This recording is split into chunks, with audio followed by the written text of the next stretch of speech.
네, 안녕하세요. 천준범 변호사입니다. 네, 지난주에 말씀 나눴던 거 이어서 오늘 또 2주 만에 뵙게 됐는데요.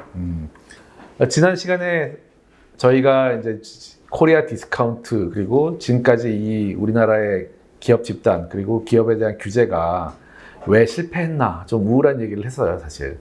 그래서 너무 근데 2시간 동안에 제가 너무 많은 얘기를 하느라고 아마 어려운 얘기를 압축적으로 해서 좀 죄송했다는 말씀을 드리고요.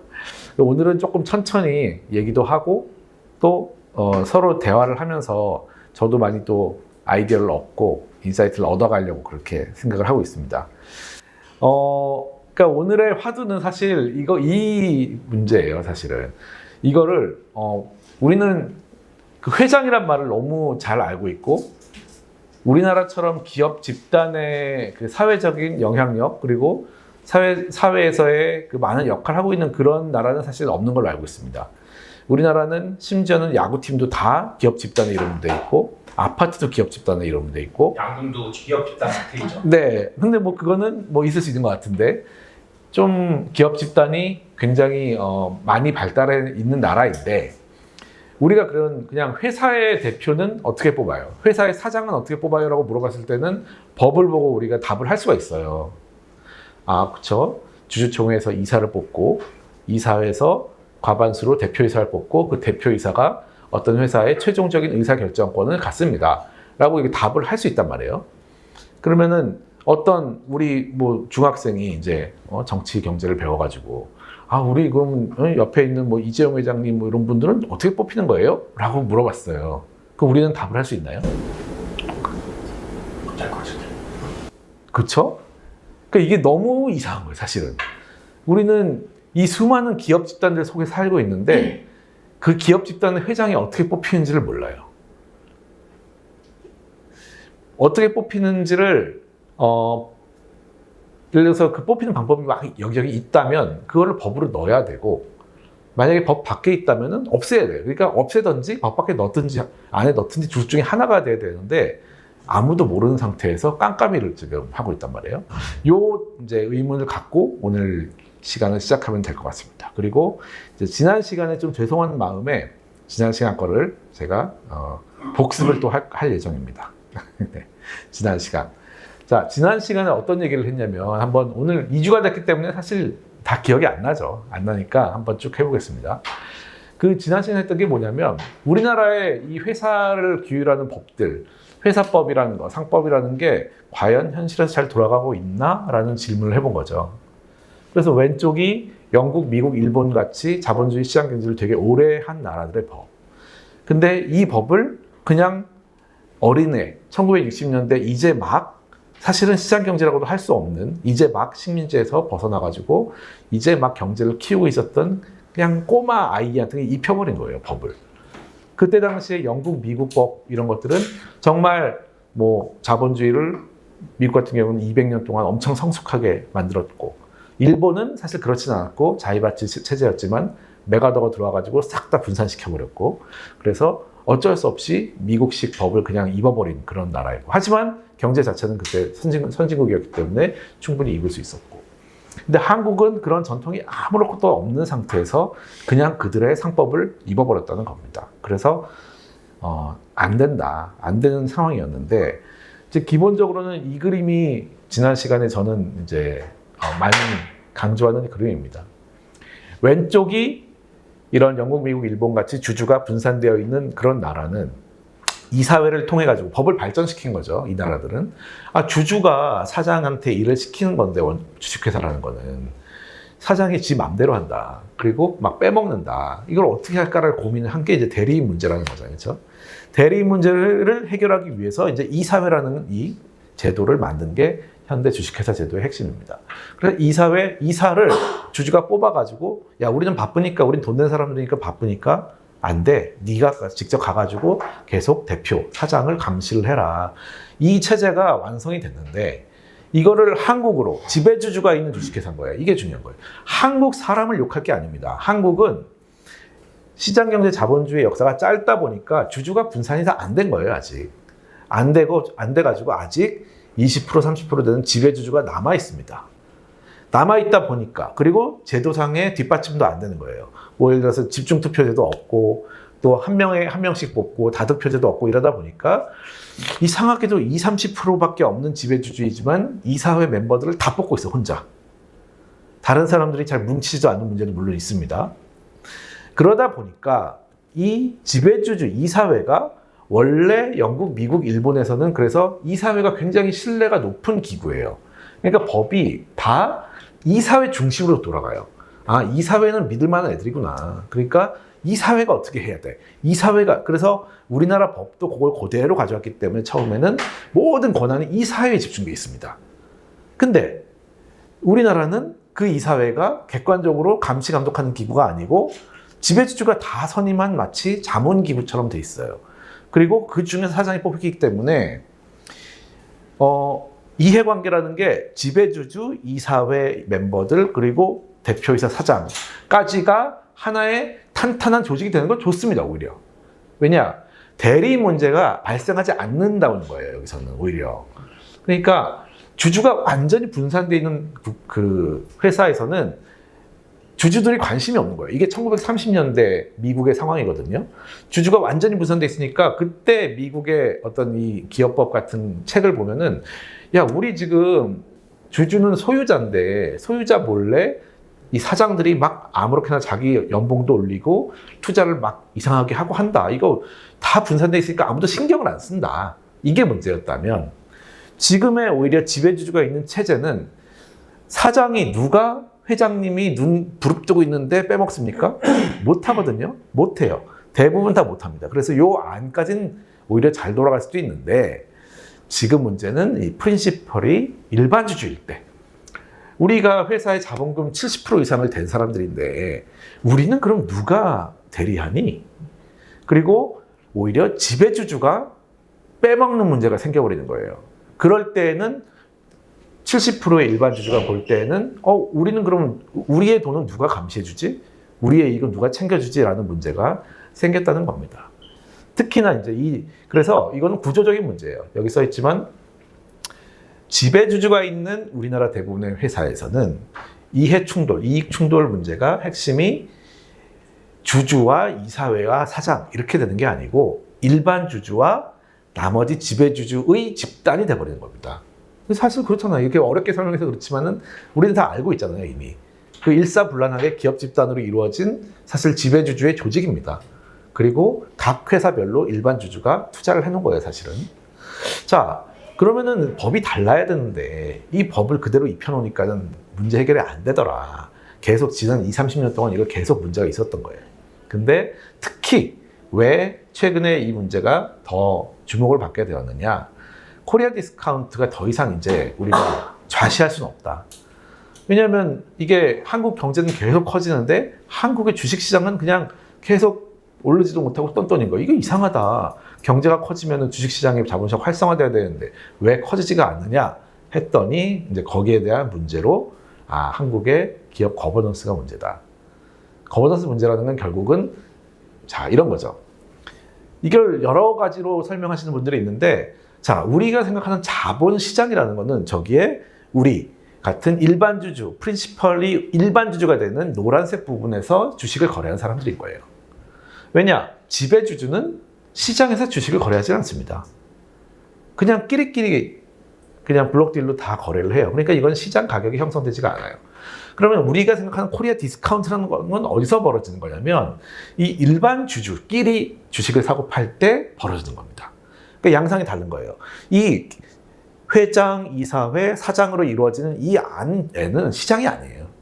자본시장이 아니고 지금 우리가 생각하는 코리아 디스카운트는 바로 이 일반 주주의 범위에서 벌어지고 있는 문제입니다. 그래서 왜냐하면 회사가 아무리 돈을 잘 벌어도 이 오른쪽에 있는 이 탄탄한 조직에서 다 향유를 하고 있고 시장으로 이익이 안 튀어나와.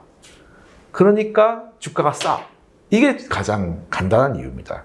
사실은 이제 코리아 디스카운트 얘기를 하면서 물론 지정학적 문제, 우리나라 그 경제 사이클링한 그런 문제, 또 제조업 기반의 그런 문제 많이 말씀을 그것도 물론 그 영향을 주겠죠.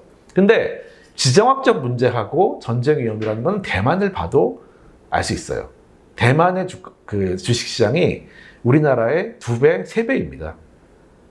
그러니까 사실 전쟁 위험이 우리나라가 높겠어요? 대만이 높겠어요? 대만이 높거든요.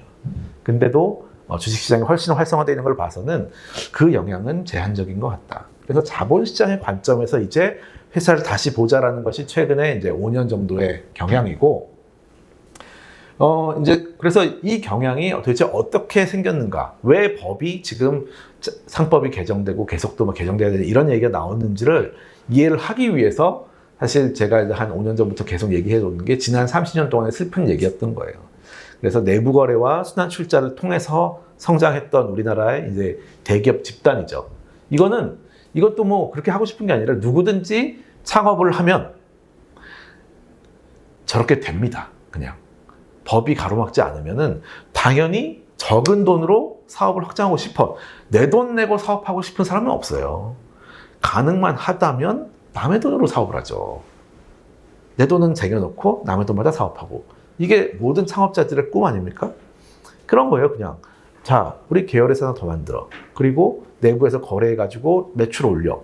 이거를 법이 특별히 금지하지 않으면 이렇게 되게 돼 있는 거죠. 그래서 그 방법으로 그냥 계속 시작된 겁니다.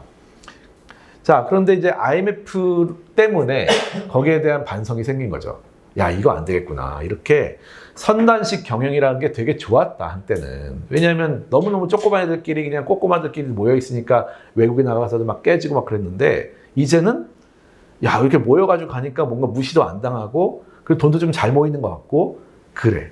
근데 이 IMF 때 한번 이제 크게 맞은 거죠. 한국이, 야, 이게 나라가 망할 잘못하면은.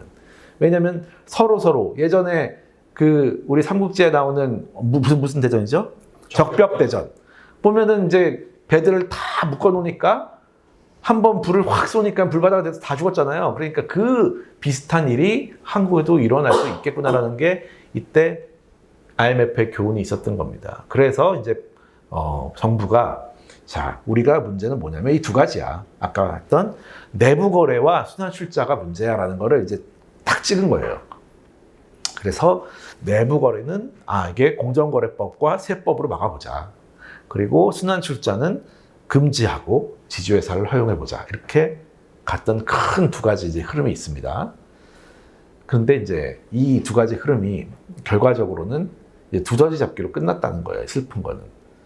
최근에 나온 용어로 말하면 이제 핀셋 규제라는 거죠. 뭔가 문제가 있는 거를 탁 때리니까, 물론 그거는 올해 한 10년 걸리면 들어가. 근데 그새 다른 방법이 계속 생겨나고 또 그거를 막기 위해서 뿅망치를 때리는데 한 10년 걸리고 들어가는데 또 다른 세계. 이런 것들이 30년 동안 이루어져 온 역사입니다.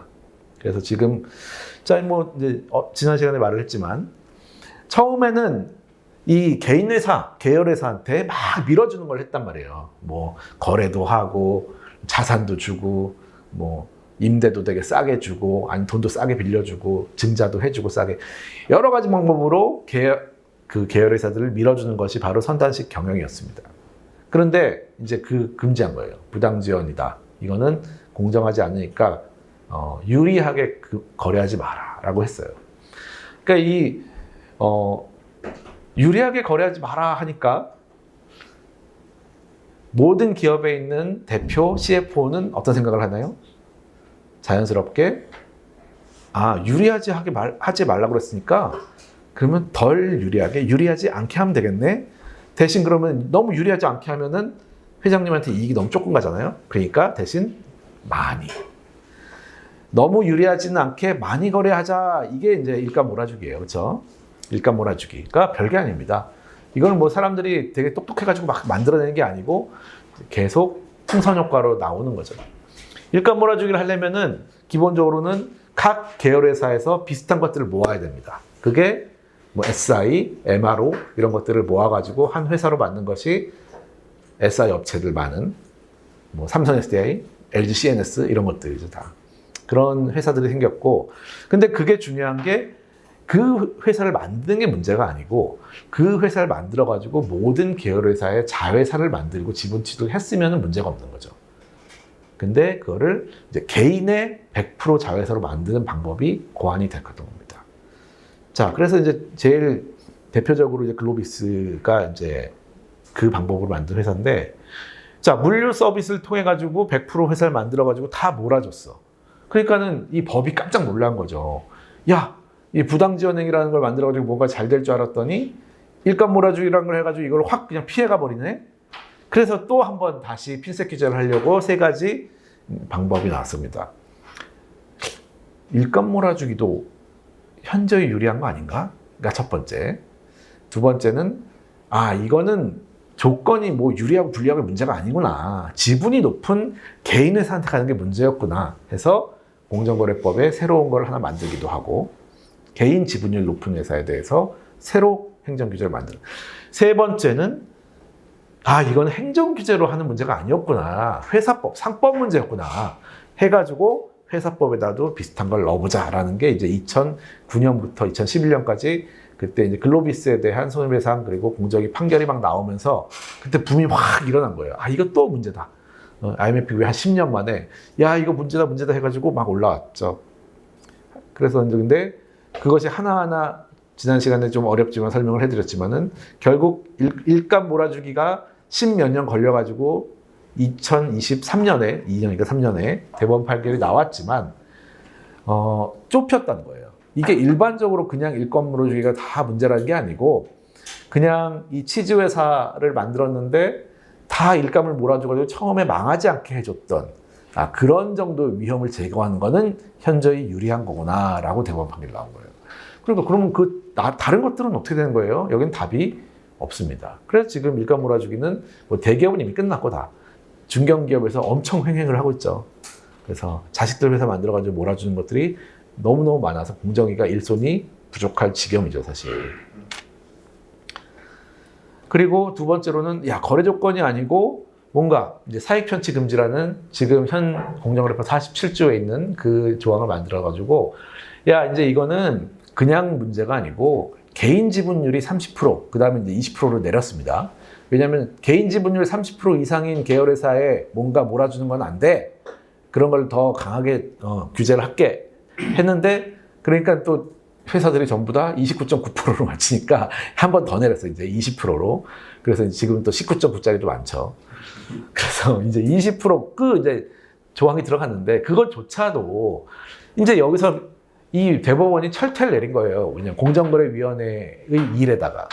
왜냐면 이게 부당성이라는 게 있어요. 공정거래법이라는 거는 뭔가 큰 이 국가의 경제를 관장하는 법이기 때문에 그 행위 하나가 부당하다는 건 말이지, 니네들끼리 개인들끼리 뭐 이렇게 싸우고 그러는 건 부당한 게 아니야. 공정한 거래를 저해할 우려라는 건 말이지, 공정거래법에 경제력 집중이 유지 심화될 정도, 이 공정거래법인데 니네 지금 민법 이런 게 아니거든 지금. 그러니까 경제력 집중이 유지 심화될 우려를 공정이 네가 증명을 해. 누가 증명을 합니까 이거를 증명할 수 있는 사람 없어요. 뭐 경제학자들이 100명 모여도 안 될 거예요 아마도. 자, 못하는 거죠. 그래서 이 사익 편취 규정조차도 굉장히 규제가 사실상 어려워졌고.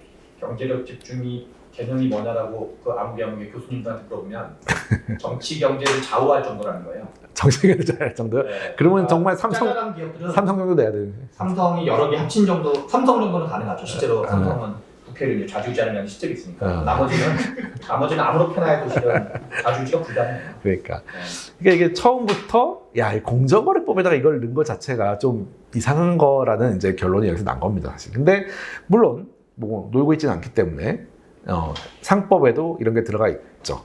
상법에 회사 기회 유용 금지라는 게 미국에서 따온 거예요, 이것도. 미국의 충실 의무 중에 하나인 겁니다. 그래서 회사 기회. 회사가 돈 벌 기회가 있는데 이사가 네가 그거를 인터셉트하면 안 돼.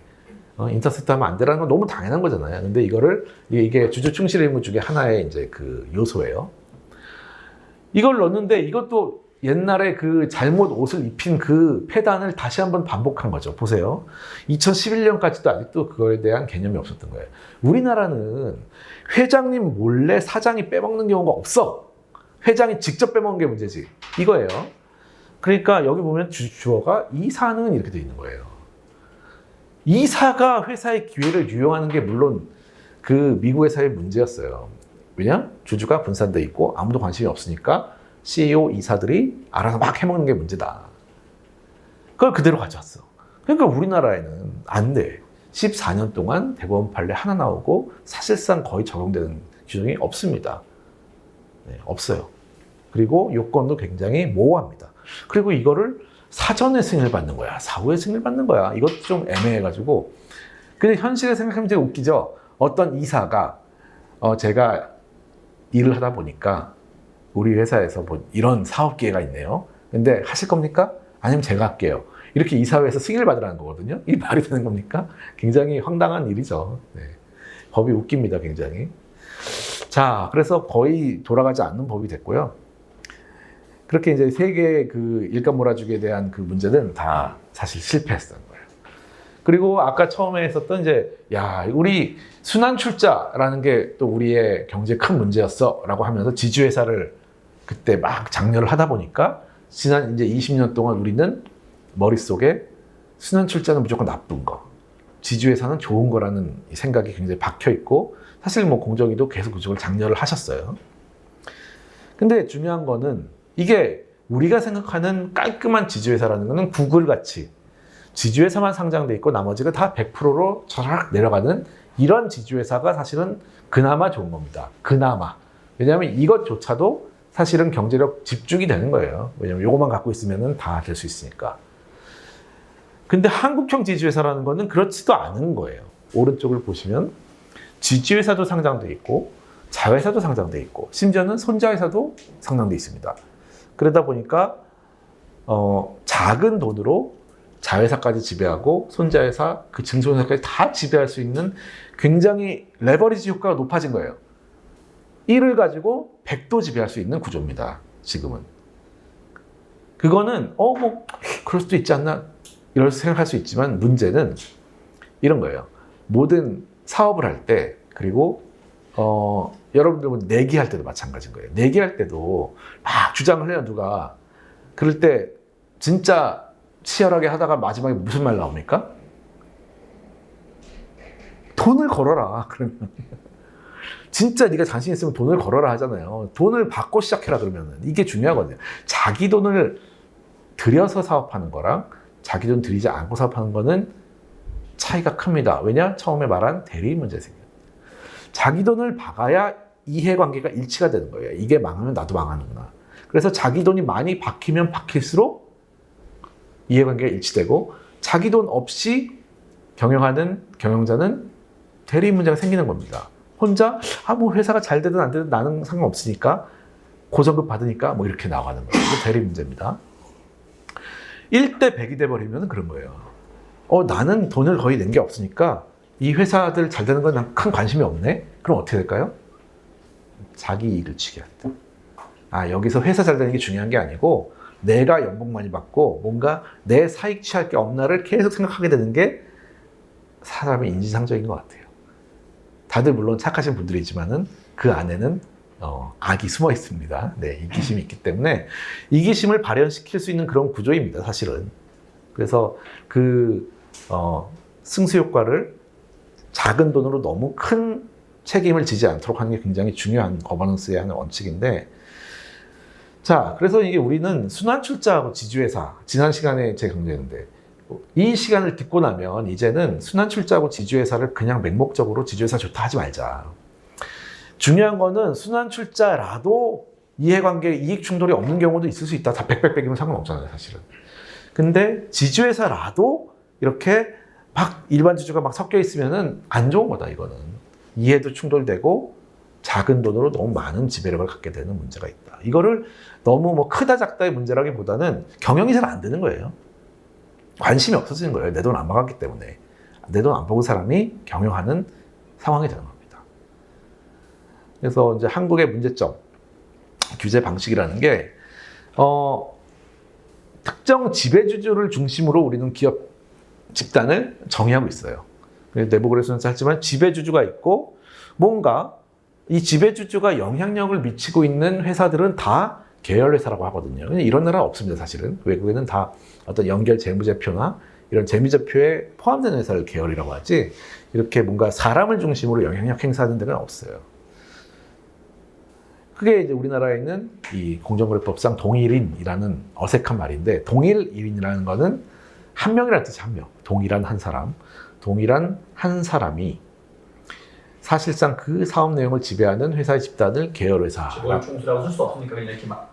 그때는 이제 총수란 말이 없었어요. 그냥 왜냐면 이거 되게 옛날에 만들어진 법이고, 그냥 동일한 한 사람이란 뜻이에요. 그냥 그 좀 뭐랄까 코딩처럼 해야 되잖아요. 말을 만들어야 되니까.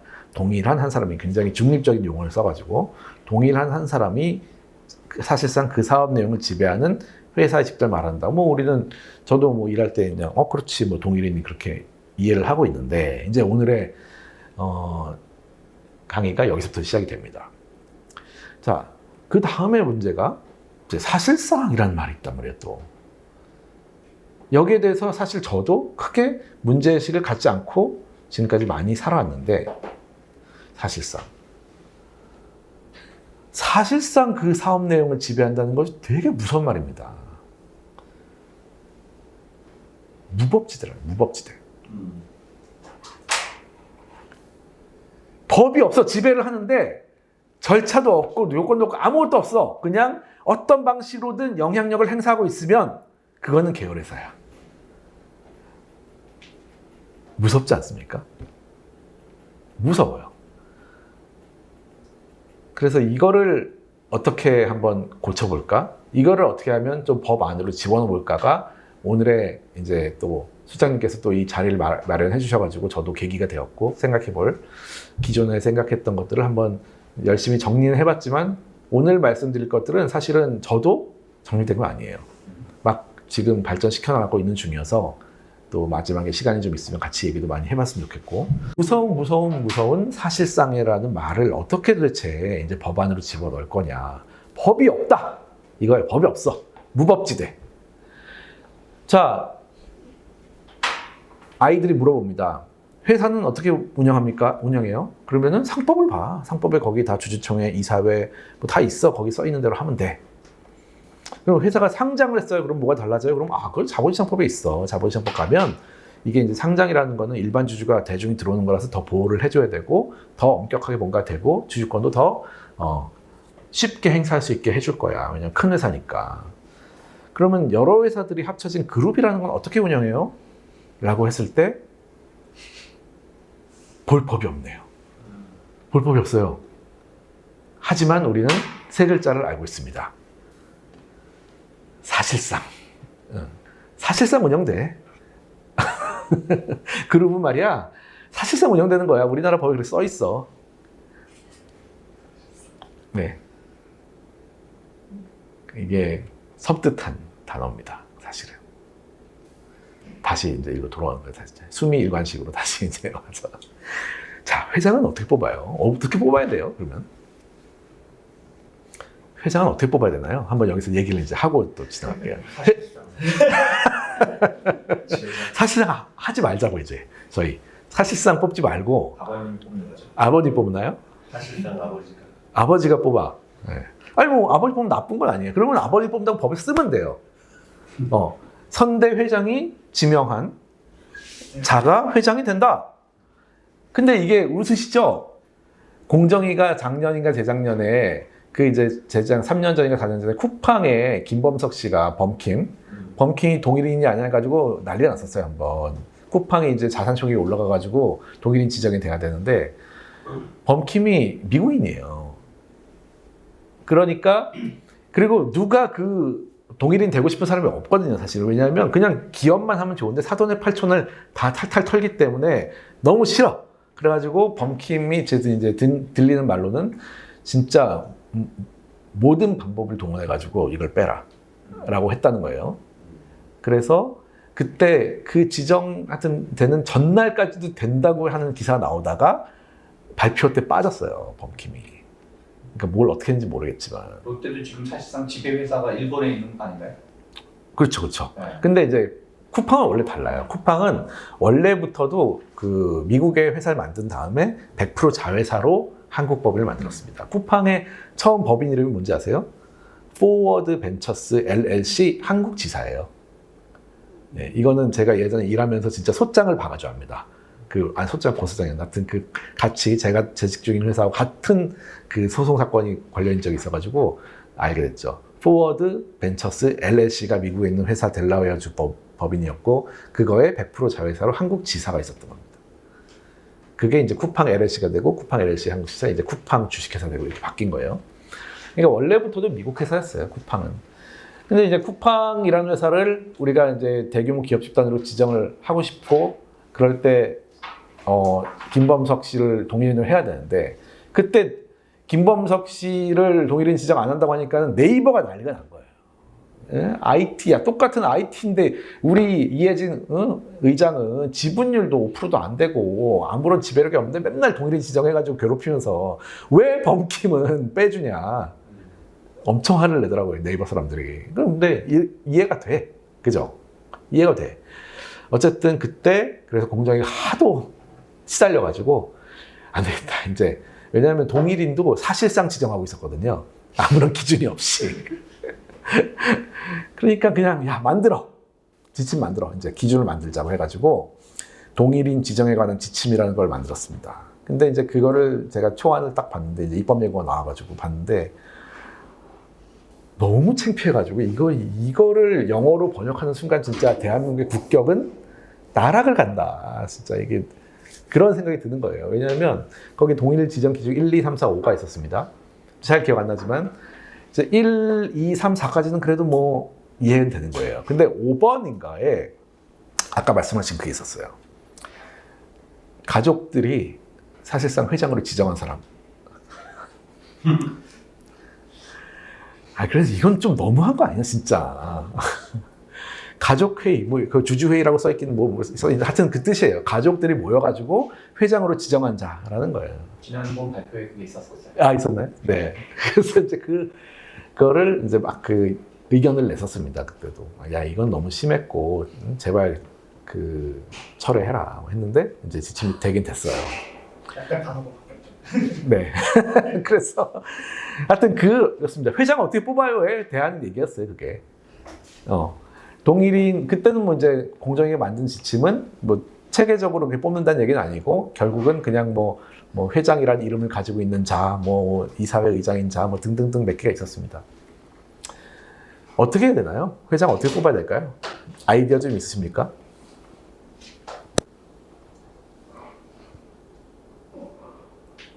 아이디어를 주세요. 회장이 필요 없는 회사를 만들면 되지 않나요? 회장이 필요 없다. 근데 기업 집단이라는 게 이루어지면은, 회장이라는 건 사실 왜 이름이 회장인지 아세요? 회가 있어야 될 거 아니에요. 무슨 회? 응? 기업 집단은 회가 없잖아요. 회 있어요. 회가 있어요. 사장들 모임이 있어요. 사장들이 기업 집단이니까 회사가 여러 개잖아요. 그러니까 사장이 모이는 거예요. 사장이 모여가지고 우리가 좀 같이 한번 뭘 해보자 했는데, 우리의 공통의 관심사는 누구예요? 최대 주주죠, 당연히. 주주, 창업자. 창업자가 이런저런 회사를 만들었는데 거기 사장이 한 명씩 다 있잖아요. 그러면은 창업자 지배주주, 최대 주주가 당연히 나의 충성의 대상인 거예요. 그거는 너무 당연합니다. 그러니까 사장들이 모여가지고 막 논의하다가 안 되겠다 결정하자 그러면 누구 얘기를 듣겠어요? 우리 창업자를 모셔오자. 그게 회장인 거예요. 그건 자연스럽게 만들어집니다. 그거는. 공통의 지배주가 있는 회사들은 결국은 이해관계 일치는 공통의 지배주주 중심으로 될 수밖에 없어요. 그게 회장인 거예요. 회장은 있을 수밖에 없습니다, 사실은. 질문이 하나 있는데, 네. 과거에 돌아가신 이건희 회장이 평창올림픽 전에 어떤 법률적인 문제 때문에 회장에서 내려오셨다가 네. 평창올림픽을 유치하라고 다시 복귀시켜줬잖아요. 네네. 그때는 왜 회장 직함이 필요했던 거예요? 회장이요. 그러니까 이게 사실은 되게 상징적인 의미입니다. 회장은 법에 없는 거잖아요. 상법에 없고, 이제 그 업무 집행 지시자라는 사실상의 지시자라는 거에만 그냥 단어로만 들어있는 단어인데, 명예직이죠, 사실은. 그러니까 회장에서 내려온다라는 게 뭐 주식을 뺏는다는 얘기는 아니잖아요. 그죠? 그러니까 그 권한이나 영향력을 뺏을 수는 없는데, 그 당시에 어쨌든 그냥 삼성 X8 네, 회장으로서 결제하는 서류는 있으니까 최소한 그거 못하게 한 정도가 있는 거겠죠 아마도. 그렇다고 해가지고 영향력이 없어지는 건 아니니까. 지금 변호사님께서 생각하시는 회장이 지주회사의 대표가 회장이 되는 거랑 다른 개념입니다. 예를 들면 순환 출자 전환하는 그 순환 출자의 핵심 기업과 지주회사의 대표가 회장이 된다는 가정을 세우면 그거는 그거랑은 지금 다른 개념을 생각하시는 거예요? 아닙니다. 뭐 사실 지주회사 구조로 바뀐 그 기업 집단이라면 지주회사의 대표가 회장이 된다라고 쓰면 될 것 같아요. 왜냐하면 지주회사가 결국은 최상위에서 다른 자회사들을 다 지배를 하고 있으니까 거기에 뭐 대표이사가 이 기업 집단의 회장으로서의 권한을 갖는다? 뭐 쓸 수 있겠죠? 네. 그래서 저는 뭐 그거를 없애자 이게 아니고 투명하게 하자. 왜냐하면 불투명해요. 회장이라는 사람이 분명히 의사결정을 한다고 했는데 사실상 이 세 가지밖에 없고 이 사람이 어떤 식으로 결정을 하고 외국인이 볼 때는 그러면 이 회장이 도대체 어떤 식으로 결정을 하는 게 보일까? 이게 없고. 예를 들면 좀 이따가 얘기를 하겠지만은 이제 예를 들면 그때 이제 삼성바이오로직스가 에피스 인적 분할한 다음에 이제 뭐 상장한다고 하는데 그때도 그런 거예요. 이게 시장에서는 이거를 뭔가의 의도가 있어가지고 에피스를 분할을 하겠지. 뭐 설왕설래가 엄청 돈단 말이에요. 근데 삼성그룹이라는 기업 집단도 공시를 하고 싶을 수 있습니다. 이거를. 공시를 할 방법이 없는 거예요. 아예. 일단 어떤 회사가 공시해야 돼? 이게 그룹의 의지라고 하는데 도대체 그룹의 의도가 있을 수도 있다는 얘기가 막 풍문이 도는데 그럼 누가 공시해야 돼? 이건 뭐 물산이 공시해야 되나? 없어요. 그러니까 오히려 그런 일이 있으면은 명확하게 시장에 공시를 할 수 있는 방법이라도 만드는 게 맞다라는 차원에서 말씀드리는 거고요. 그래서 이 질문을 이제 마음속에 무겁게 갖고 한번 또 가보겠습니다. 이재용 회장은 삼성그룹의 회장인가요? 자, 맞다, 틀리다. 맞다. 아니다? 다 아세요? 이렇게 다 아시나? 어휴. 그럼 뭐예요? 삼성전자잖아요 지금. 아니 다 아시는구나. 잘 모르시는 분들이 사실 많잖아요. 그렇죠. 네. 그리고 그룹이라는 게 없잖아요 실체가. 그렇죠. 근데 이 뒤에 또 나옵니다 이제. 자, 그룹의 회장들 많아요 사실. 그룹 회장들 많은데 이 이재용 회장은 삼성그룹의 회장이 아닙니다. 삼성전자 회장이에요. 전자. 근데 이 회장 취임할 때 그 기사예요, 이게. 기사를 보면은 2022년 10월 27일에 이제 회장 취임을 했는데 기사를 보면 이게 하나하나가 신기합니다. 굉장히. 하나 읽어볼게요. 자. 이사회에서 승진 안건을 의결했다고 밝혔다. 삼성전자 이사회는 글로벌 등등등등 의결했다 설명했는데 여기 좀 이상한 말이 붙어 있어요. 회장 승진은 이사회 승인을 거치지 않아도 되는 사안이지만 의결했다며. 근데 이 회장이 승진 대상자예요, 사실은 정확히. 승진 대상자가 평소 이사회 중심의 경영을 중시해 온 만큼 동의 절차를 거친 것으로 보인다. 승진 대상자가 누구 승인 받을지를 결정했다는 거잖아요, 그렇죠? 이상합니다, 굉장히. 이에 따라 이 회장은 승진한 지 해서 삼성전자 회장 직함을 달게 됐다 얘기했어요. 그나마 삼성전자라는 법인, 하나의 법인의 회장이기 때문에 실체가 있는 겁니다, 이거는. 그래서 최근에 또 어떤 어디였죠? 유한양행이 정관에 회장, 부회장 직함을 신설한다고 해서 한번 또 난리가 난 적이 있었어요. 작년에. 올해였나 작년이었나. 그러니까 원래 유한양행은 거버넌스가 좋고 되게 이사회 중심의 경영을 하는 걸로 유명했는데 갑자기 정관에다 회장 직함을 왜 박으려고 그러냐. 너들 중에 한 명이 지금 회장 되려고 그러지. 그래서 막 들고 일어났는데 결국은 아마 정관은 그렇게 바꿔놓고 회장을 뽑지는 않은 걸로 알고 있습니다.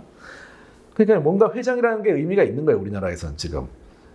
상법에는 대표이사까지만, 대표이사가 분명히 회사의 모든 최종 의사결정권자라고 돼 있는데 아무도 그렇게 생각하지 않는다는 거예요. 그룹이 있는 경우에는. 심지어는 여기 뭐라고 써 있습니까? 승진이라고 해요. 승진. 부회장에서 회장으로 승진한다는 거예요, 이게.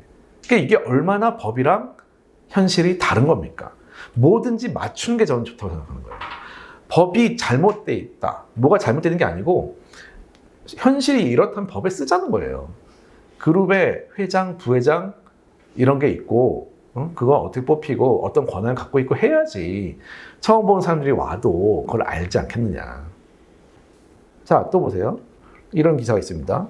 이번에는 이제 최근 기사인데 삼성전자가 2인 대표이사 체제를 복원해서 부문별 사업 책임자 영역을 대표이사가 2명이라네요. 이제 삼성 있을 수 있습니다. 복수 대표이사가. 정기주총에서 직후 열린 전도는 대표이사, 부회장을 대표이사로 공식 선임했다. 이게 그러니까 부회장이란 말은 뭔가 상법상 대표이사랑 다른 거구나. 두 개 이원화되어 있는 거예요, 지금. 두 가지의 그 뭔가 승진 라인이 있나 봅니다. 부회장이면서 대표이사다. 그리고 요 밑에 이제 잘렸는지만 오른쪽에 계신 분은 이사회 의장이에요. 그리고 또 어떤 분은 이사회 의장도 있어요. 그리고 여기에 공식 선임했다라는 말이 있습니다. 정기주총은 보통 3월에 있고요. 근데 밑에 보면은 11월 말 정기 사장단 인사를 통해 대표이사 부회장에 위촉됐다. 11월 말에 이미 정해진 거네요, 그러니까. 그리고 3월 주총에서 그냥 승인을 받는 정도의 공식 선임이 있다는 거네요. 그러니까 삼성전자 안에는 저 기사 얘기하면 부회장 겸 대표이사라는 의미인 건가요? 그렇죠. 그런 네네네. 기사 얘기하면. 네네. 이게 회사에도 이런 이중 그 인사 시스템이 있어요. 뭐냐면은 직급과 직책이 달라요. 직급은 뭐 이제 뭐 차장, 부장, 뭐 이렇게 이사 이렇게 올라가지만은 직책은 팀장, 뭐 실장 또 이렇게 다르게 막 가는 경우도 있잖아요. 그렇죠? 그 비슷한 것 같아요. 그러니까 대부분 회사 다 이렇습니다. 그래서 회장, 부회장, 사장. 사장은 세 번째. 사장이 제일 높은 사람이 아니다. 근데 정기 사장단 인사라고 하는 거 보니까 사장이 되게 많은가 봐요. 그죠?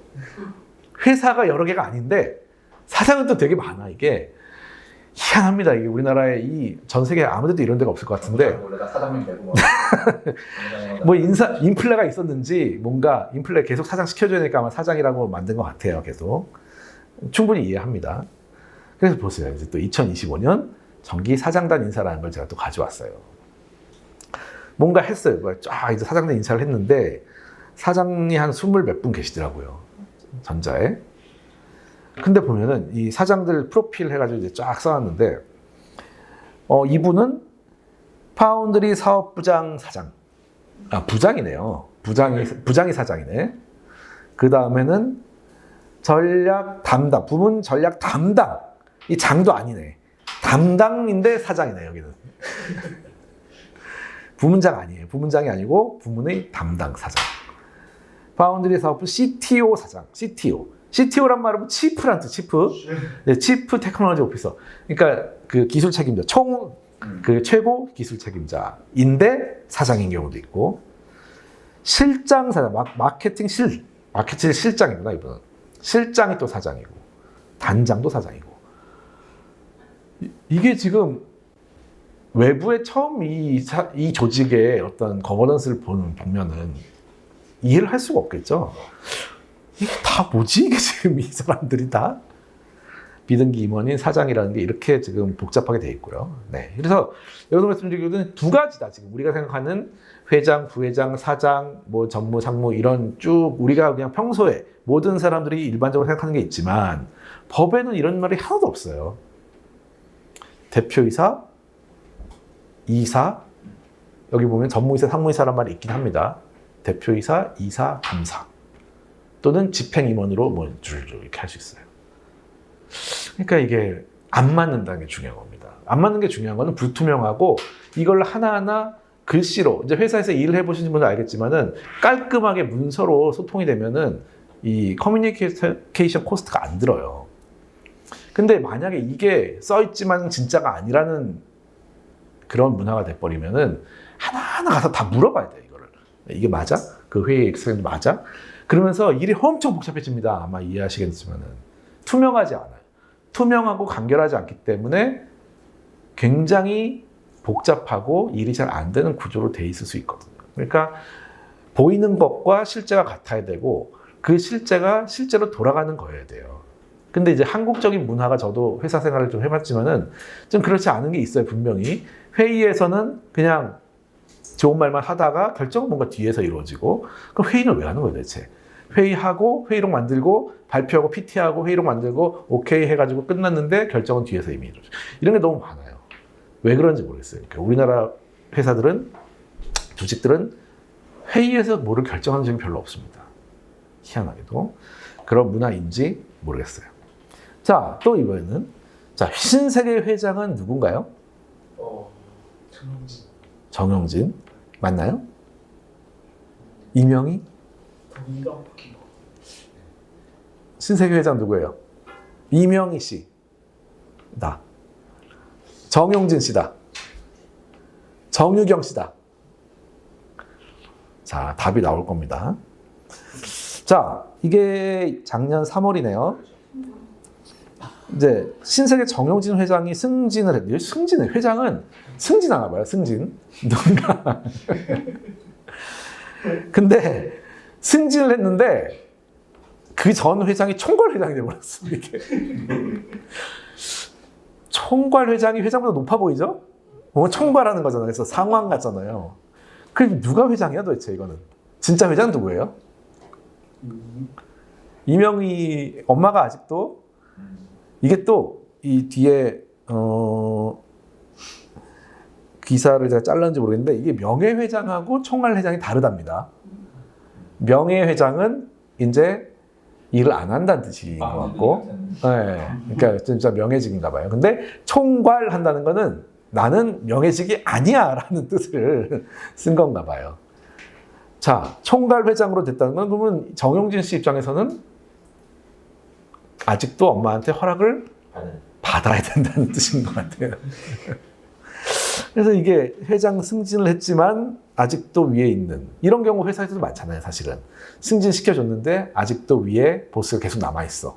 그럼 뭐 똑같이 뭐 계속 뭐 페이퍼고 해야 되는 거지 뭐, 그죠? 그리고 보면은 인사 발표라는 게 있어요. 이 인사 발표 누가 하는 거예요? 회장 승진. 회장이면은 저희가 알기로는 생각해 보면 법에는 없지만 최소한 어떤 그룹의 최고 의사 결정권자야 될 거 아니에요.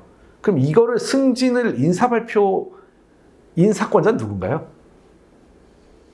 엄마. 자, 여기서는 엄마인 것 같은데 실제로는 이걸 누가 해야 돼 그러면? 이게 사실은 이분들 자 여기 지분율이 이제 나오는데 하나 더 보고 근데 또 하나 더 있습니다. 최근에 오른쪽에 보시면은 작년 10월쯤에 이번에는 여동생 정유경 씨가 주식회사 신세계 회장으로 승진했다는 거예요. 또 이번에는 복잡해집니다 진짜. 총괄 회장에 그룹 회장이 있는가 하더니 그것도 회사에도 회장이 있어. 뭐가 진짜 회장이에요? 복잡합니다. 투명하지 않고. 자, 여기 아니구나. 자, 그래서 이 회장직 가지고 저희가 뭐 재밌게 얘기를 해봤지만은 우리는 왜 이런 현상이 발생하냐면은 사실상 세대자 때문에 그런 거예요. 어떤 그룹도 회장을 어떻게 선임하는지 그런 거에 대한 규정이 없습니다. 그러니까 그룹마다 그냥 알아서 하고 있는 거예요. 그냥 알아서 하니까 누가 최고 의사결정권자인지도 모르고 다 섞여 있고 그리고 사실상의 문제는 저는 사실상이라는 거는 좀 더 심하게 말하면은 비선이라고 생각합니다. 비선인 거예요. 진짜 결제 라인을 타고 의사결정이 되는 게 아니에요. 뒤에서는 다. 대표이사가 뭔가 거기서 회사 안에서의 결제는 끝나지만 거기에 회장 결제를 맡으러 올라간다. 따로 뒤에서. 얼마나 이게 안 좋습니까? 투명하지 않고. 아무도 어떤 의사결정이 어디서 이루어지는지를 모릅니다. 사실은. 자, 그래서 이제 여기까지 보시면은 도대체 회장은 다시 한번 회장은 어떻게 뽑아야 될까요?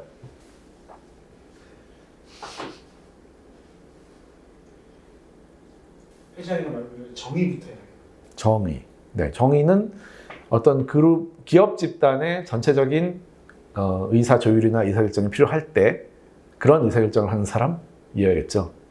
다 여러 회사가 모인 거니까 아마 싸우는 일도 많을 거고 그런 역할은 필요할 수 있습니다.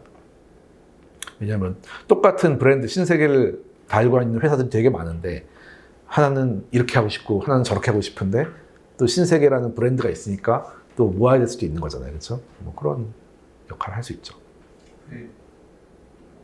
회의에서 뽑아야죠. 회에서 좋은 말씀. 회에서 그죠? 누가 지금 보면 되게 이상한 게 누군가가 인사 발표를 하고 하는데 그 인사권자가 누군지도 몰라요, 사실은. 그러니까는 그것조차도 투명하게 안 만들어져 있으니까 뭔가를 그런 회장 삼성전자인 경우에는 최소한 이사회에서 결의를 했다고 했어요. 근데 또 굳이 거기다가 이사회 결의가 필요 없는 사안인데도 막 이렇게 써놓은 걸 왜 썼는지 모르겠는데 썼어요. 그러니까 회에서 뽑았어요, 최소한. 이사회에서. 회, 어떤 회여야 될까요? 사장단 회의? 사장들이 뽑을 수도 있겠죠, 그렇죠? 사장들이 모여가지고 뭐 이건 어려운 건 아닌 것 같아요. 뭐 동호회 같은 데 가면은 모여가지고 자 우리 회장 뽑자 할 수 있잖아요. 근데 우리가 싸울 때 제일 우리를 잘 조율을 해주고 인사이트를 주는 사람을 뽑아서 하자. 그러면 뭐 주로는 이제 우리 집단에서 가장 오래 우리를 알고 있는 사람, 사업을 잘 아는 사람, 이런 사람들이 우리 싸우는데 말려주겠지 하면서 회장을 뽑을 수 있을 것 같습니다. 사장단끼리 모여가지고 그런 방법도 있을 수 있었고. 근데 만약에 집중투표제라든가 뭐 감사위원 분리선출 등등이 활성화되면 네. 지금 말씀하신 대로 이사 전체를 이제 지배주주가 다 할 수 있으니까 네. 이 꼭두각시라든가 등등이 되는데 이제 이 이사 구성 자체가 그 다원화되면 네.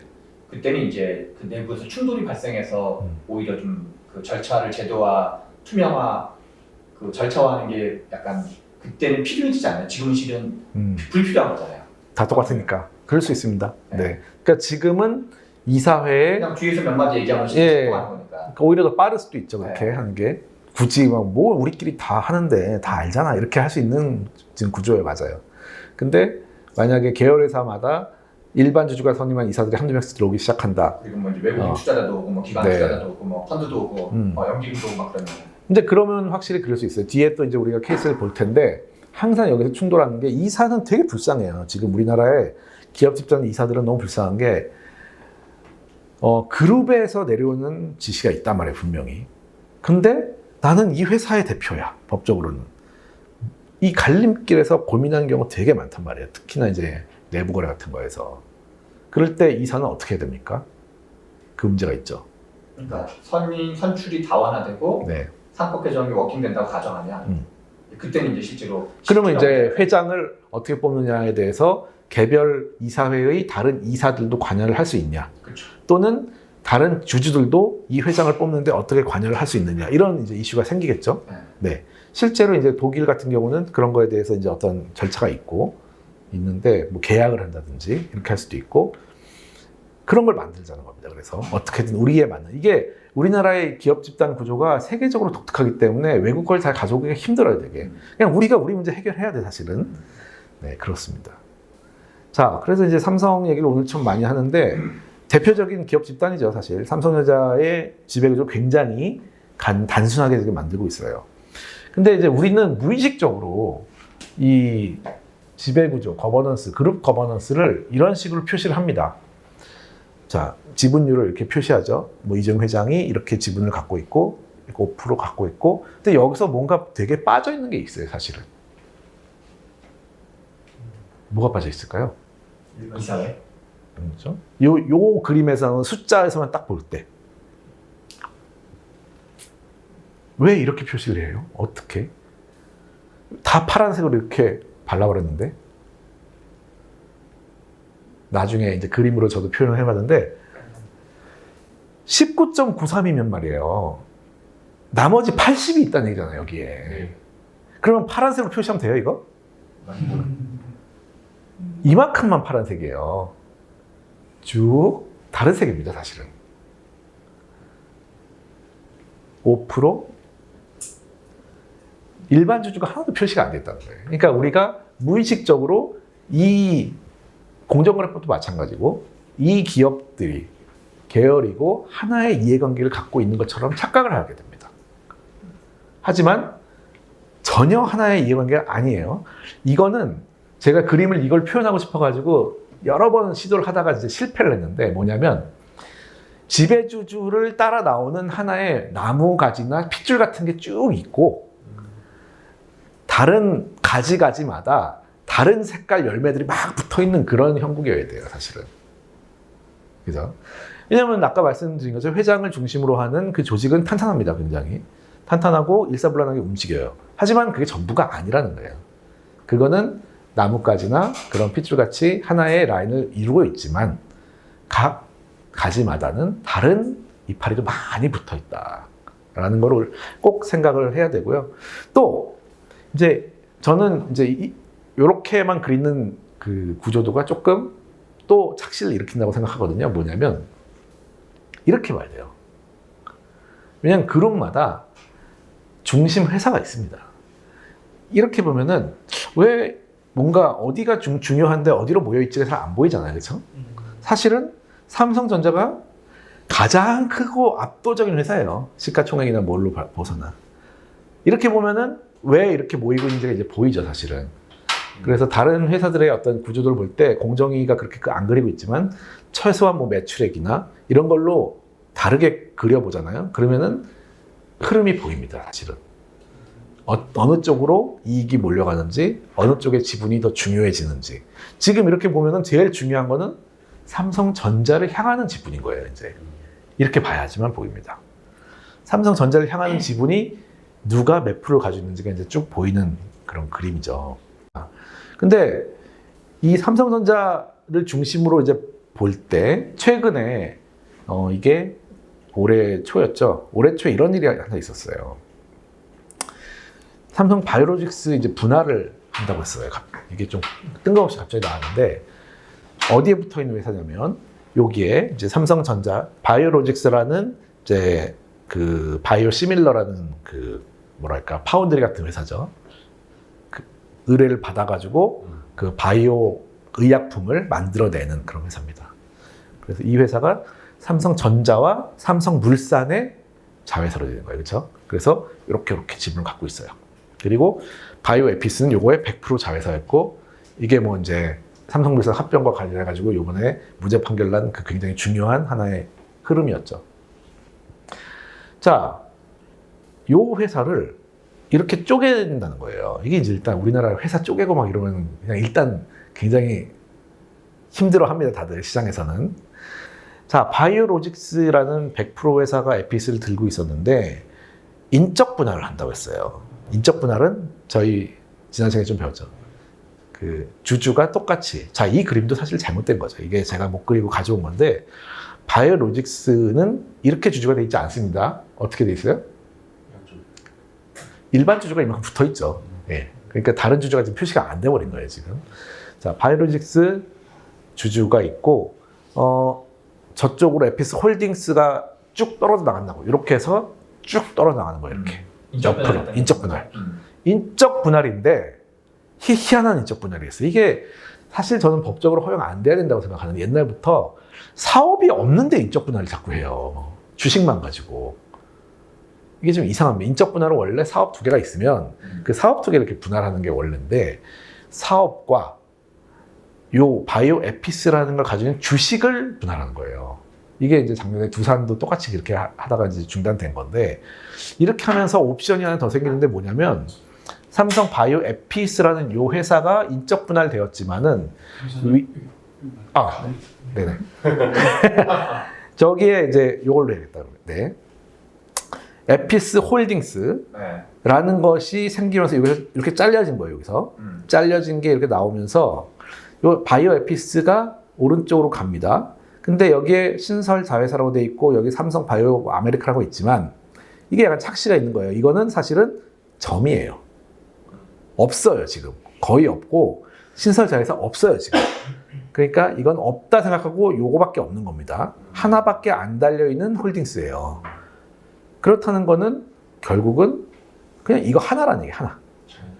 네, 그러니까 주주 입장에서는 바이오로직스와 바이오에피스가 둘 다 상장 회사가 되는 거나 똑같습니다. 홀딩스 밑에 있는 회사라고 보기가 좀 어렵고 그냥 에피스가 그대로 상장되는 거랑 거의 같은 효과일 거예요. 왜냐면 홀딩스인데 100% 자회사 하나밖에 없으니까.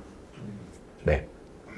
그래서 인적 분할을 통한 쪼개기 상장이군요, 이거는. 그렇죠. 그래서 상장하려고 한 거예요, 사실은. 왜냐하면 홀딩스가 상장됐다는 것은 신설 자회사가 생기더라도 90% 이상은 에피스의 가치를 반영을 할 거기 때문에 사실상 그런 거예요. 그래서 시장에서는 야, 이런 걸 갑자기 왜 하냐.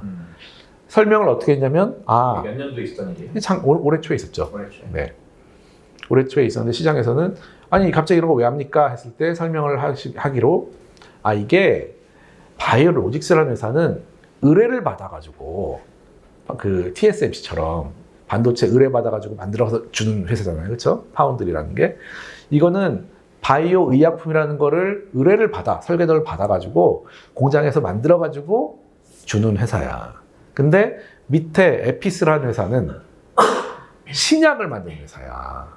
신약. 설계를 하는 회사야. 그러니까 로직스에다가 일을 맡기는 아저씨들이 야, 내가 설계도 주면은 니네 자회사한테 넘기는 거 아니야? 라고 의심을 해. 그래가지고 절로 뛴 거야. 말이 됩니다.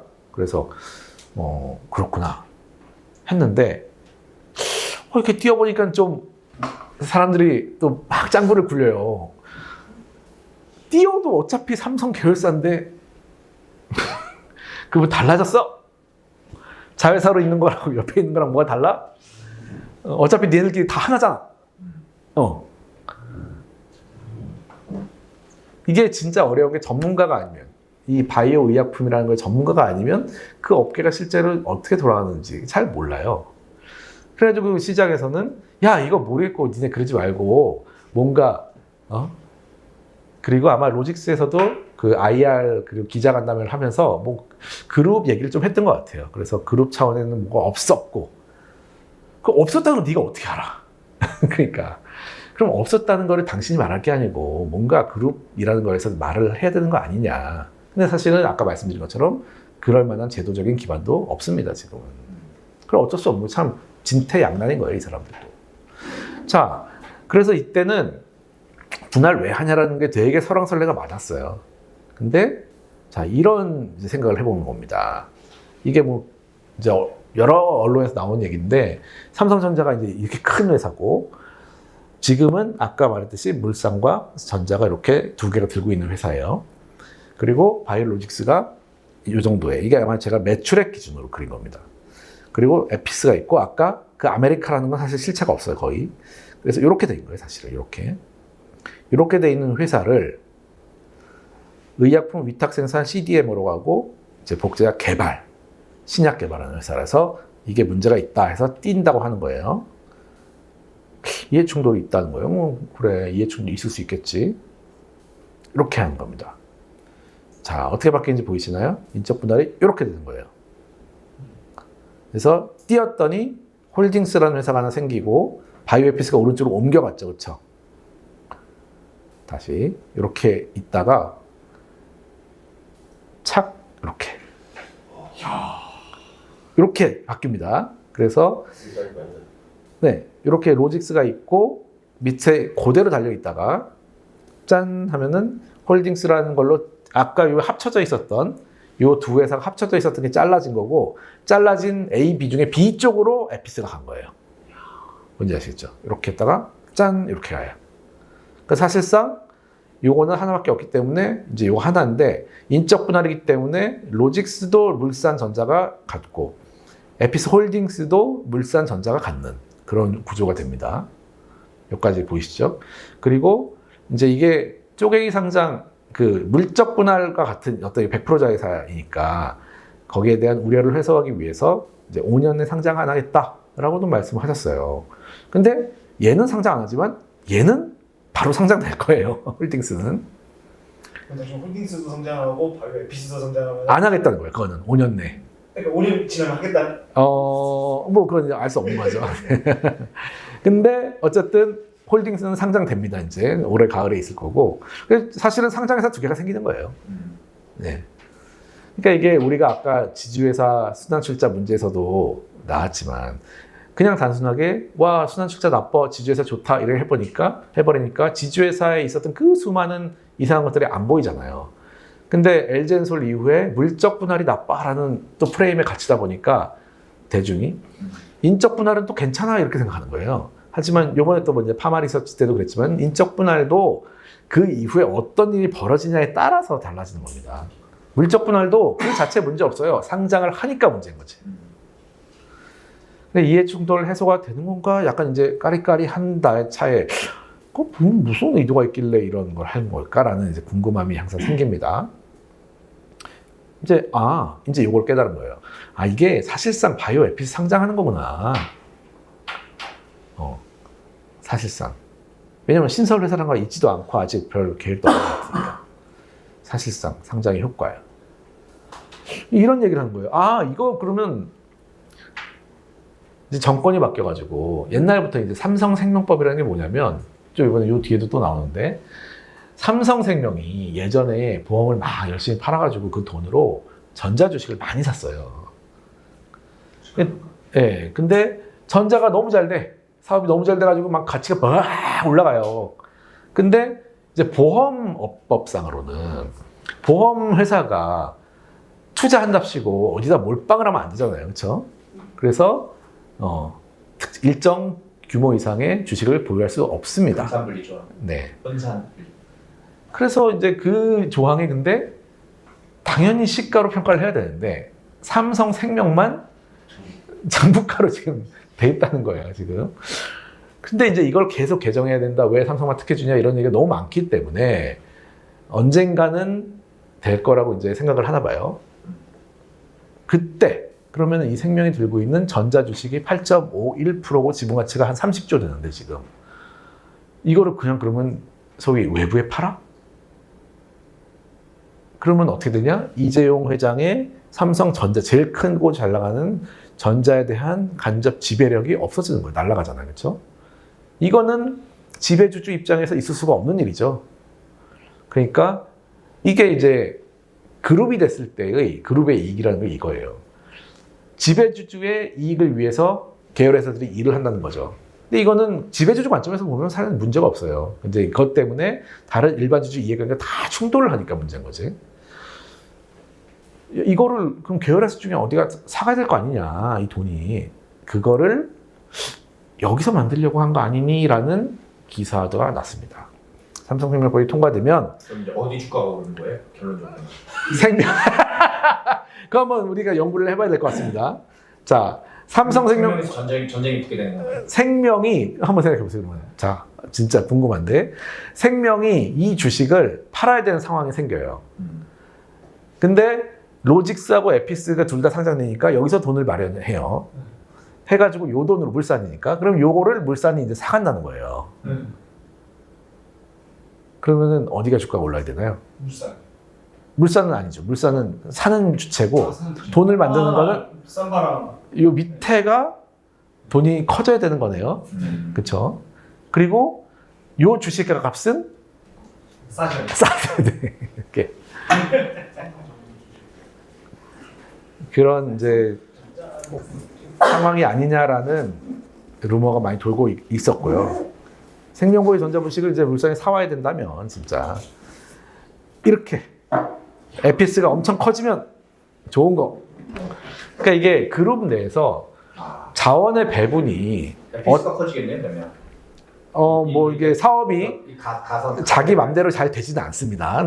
근데 회장님 밀어주면 되는 거죠. 뭐. 그러니까 이게 자원 배분이 사실 한 회사 내에서도 어떤 사업부가 사장 대표의 관심을 받고 인력이나 예산을 많이 배정받느냐에 따라 가지고 잘 나가고 못 나가는 게 완전 갈라지잖아요.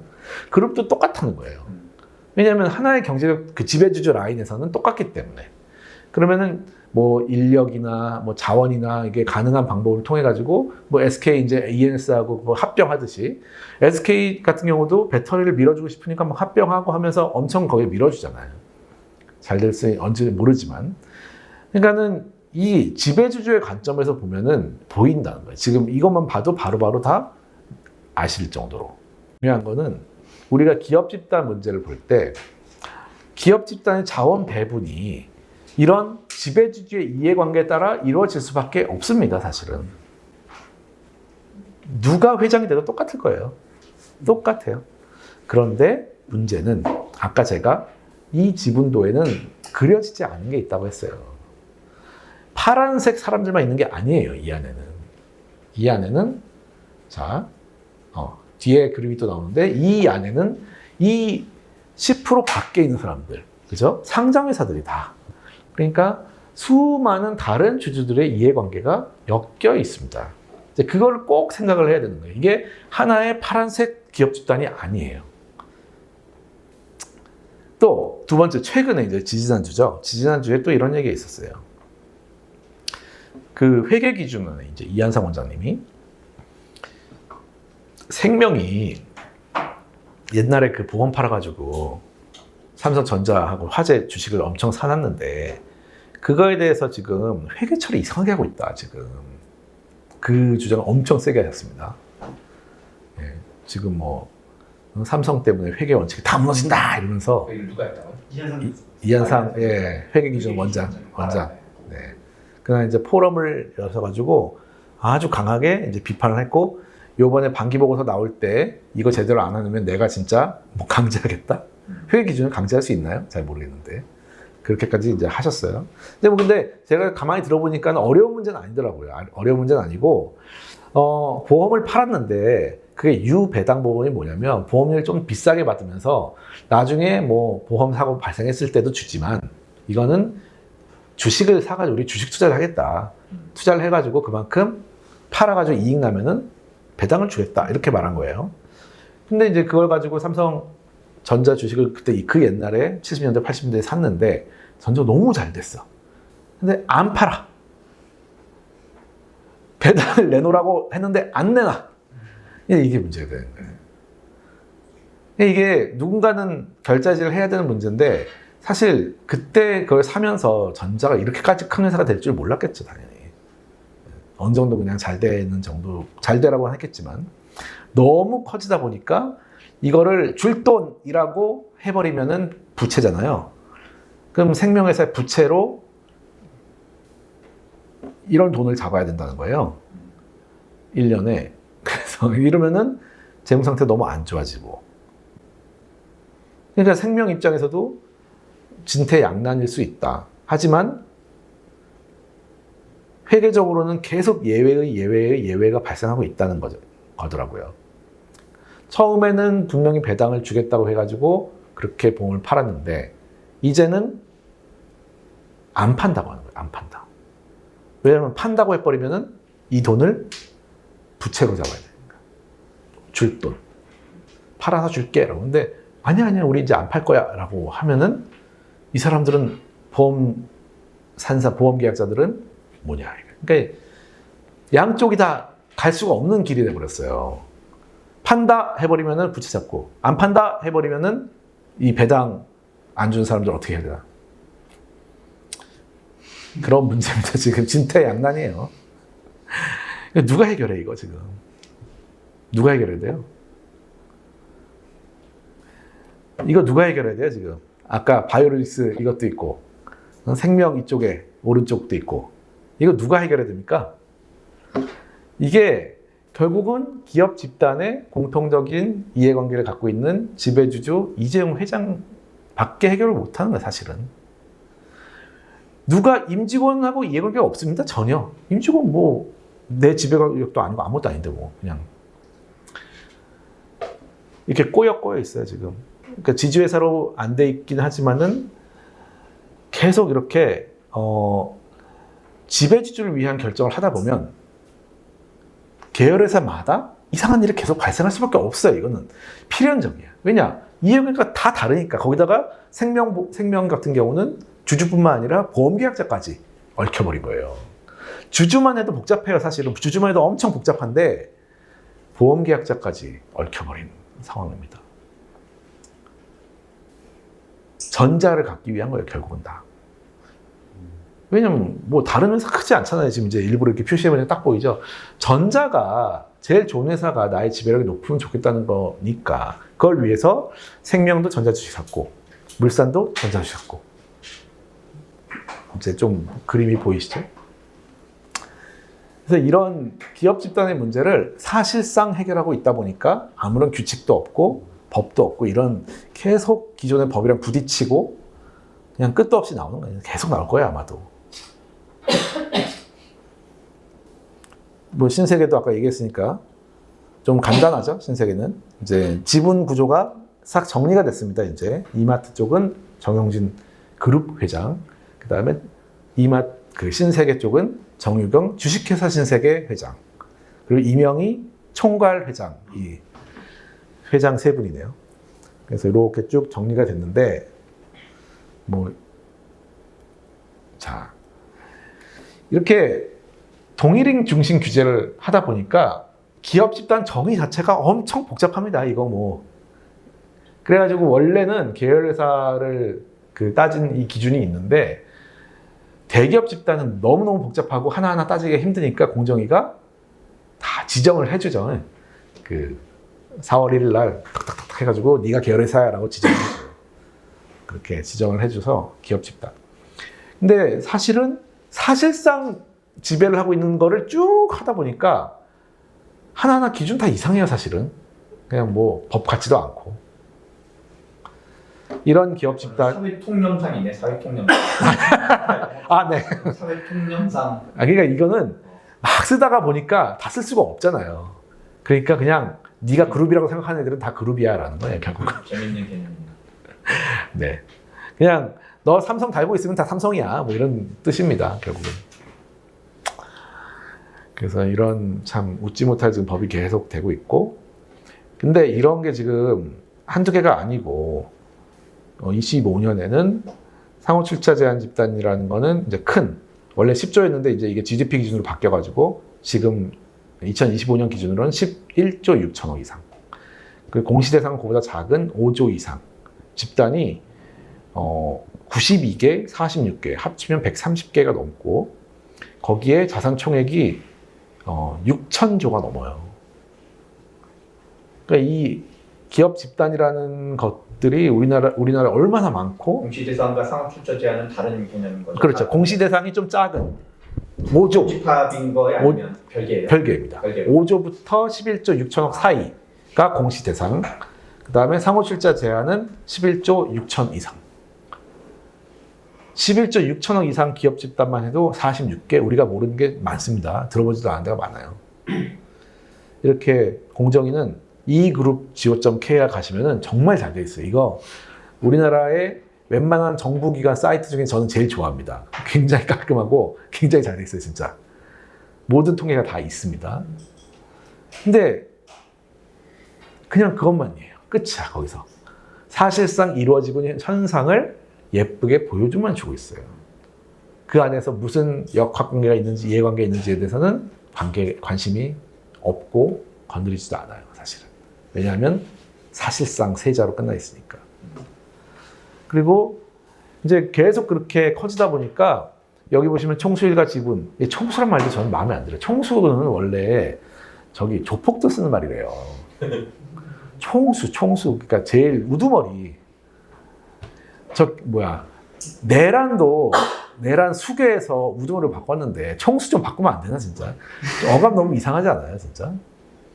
동일인이 어려우니까 총수라고 하는 것 같은데 공정위까지 총수라고 하는 건 좀 그래, 지금까지. 회장이라 하든지 그냥 회장 일가 지분 이렇게 하든지, 그죠? 어쨌든 총수 회장 일가 지분이 3.5%인데 내부 지분율은 60%. 네. 평균적으로 한 20배 정도 지배를 하고 있다는 뜻입니다. 이렇게 많아요. 여기 확대를 해보면은 이게 이제 지금 공정에서 관리하고 있는 88개의 기업 집단 포털 이름인데 우리가 아는 데도 있고 없는 데도 있고 막 그렇죠. 쭉 해가지고 이 순위 다 소유 지분도가 다 나왔다. 다 있습니다. 자, 여기 어마어마해요. 이렇게. 네. 이거 보면 되는데, 자, 진짜 공정에서 이거 그리시는 분 저는 존경합니다. 진짜. 한글로 네, 정말 존경. 한글 작업이? 한글 거예요. 초청 투표 한번. 저도 옆에서 같이 공정이 계셔서. 그러니까 알죠. 지금 그때는 다 한글로 네, 정말 존경스럽고요. 야, 저걸 한글로 해야 네, 웬만한 지하철 노선보다 어렵습니다. 예. 지하철 노선도 실제로 장난 아닙니다. 네. 차선까지 써서, 노선까지 써서. 그리고 이게 이제 서로 겹치면 안 되니까 또 이렇게 뛰어넘는 선도 막 있고 그래요. 야, 왜냐면 2차원이어가지고 이게 3차원, 4차원으로 해야 되는데 원래는. 저거는 진짜 저걸 한글로 구현한다는 건 어마어마한 K 달라포커스 거죠. 네. 저걸 또 예쁘게 저렇게 어. 안 해주면 반발하고 그러거든요. 그러겠네요. 왜냐면 조금만 틀어도 더 복잡해 보이고 쟤는 되게 단순해 보이잖아요. 네. 그림을 어떻게 그리냐에 따라 따라 많이 달라지죠. 되게 보이긴 많이 달라요. 근데 이제 아쉽게도 이거에는 그 굉장히 관계는 잘 보이는데 그럼 뭐가 중요한 거야? 안 보이잖아, 그죠? 뭐가 중요해? 여기서는 예를 들면은 삼성전자가 이따만하게 표시가 돼야 되는 거 이따만하게. 그리고 나머지는 다 점점점점점으로 표시가 돼야 될 수도 있습니다. 시총 또는 자산 규모를 이렇게 덩어리를 좀 네. 면적을 다르게 안 근데 되는 그것까지 요구했다가는 이제 저를 너무 미워하지. 정의 국정감사상 봐야 야, 이거 뭐가 중요한지 모르겠어. 자산 이렇게. 규모에 맞게끔 이제 아버지 관심 안 가지고. 네. 자, 이제 그래서 이 기업 집단을 우리가 이제 그냥 현실을 알 필요 있는 거예요. 왜 기업 집단 인간은 그래도 알아야 되니까. 기업 집단 구조하고 단일 회사 구조가 장단점이 있으면 똑같이 할 수 있어요, 사실은. 법인으로 안 나누고도 똑같이 할 수 있어요. 이렇게 기업 집단이죠, 이거는. 왼쪽은. 오른쪽은 하나의 회사 안에서 사업으로도 충분히 구현할 수가 있습니다. 그럼 왜 굳이 법인을 쪼갰을까요? 왜? 지배력을 유지. 지배력 유지해야 되니까 그것도 있죠. 근데 그냥 아주 단순히 그렇게 지배력 관점 아니더라도 내먹어야 돼요. 할 수 있어요. 자금 조사 때문에. 네. 첫 번째로는 일단은 이제 책임. 사업부장보다는 대표이사가 책임이 강해요. 왜냐하면 그 회사에 보면은 사업부는 별도 회계를 하지 않거든요. 그러니까 자기 실적이 잘 안 보여. 막 묻어 있고 막. 법적 책임이네 그러면. 법적 책임인가 실적이 더 큽니다. 사실 회사에서는 진짜. 자회사로 뛰어나간다는 거는 일단 그 야생으로 보내는 거예요. 자, 이제 네가 다 알아서 한번 네 숫자를 보여줘가 자회사가 쪼개는 거예요, 사실. 왜냐면 숨어 있으면은 뭐 와가지고 법무팀 가가지고 막 해가지고 뭐 일도 시키고 막 이러거든요. 근데 이제 외부에 가면 그건 못 하는 거죠, 기본적으로. 책임 관점이 크고 이제 사장을 시키는 거죠, 다. 네가 사장이야, 네가 책임져 이렇게 하는 거고. 그리고 또 하나는 아까 말씀하신 이제 투자 관점입니다, 투자. 투자를 하는 게 이제 중요한 거예요, 여기서. 왜냐하면 사업이 여러 개 있는 어떤 회사 오른쪽처럼 있을 때 투자자가 들어와요.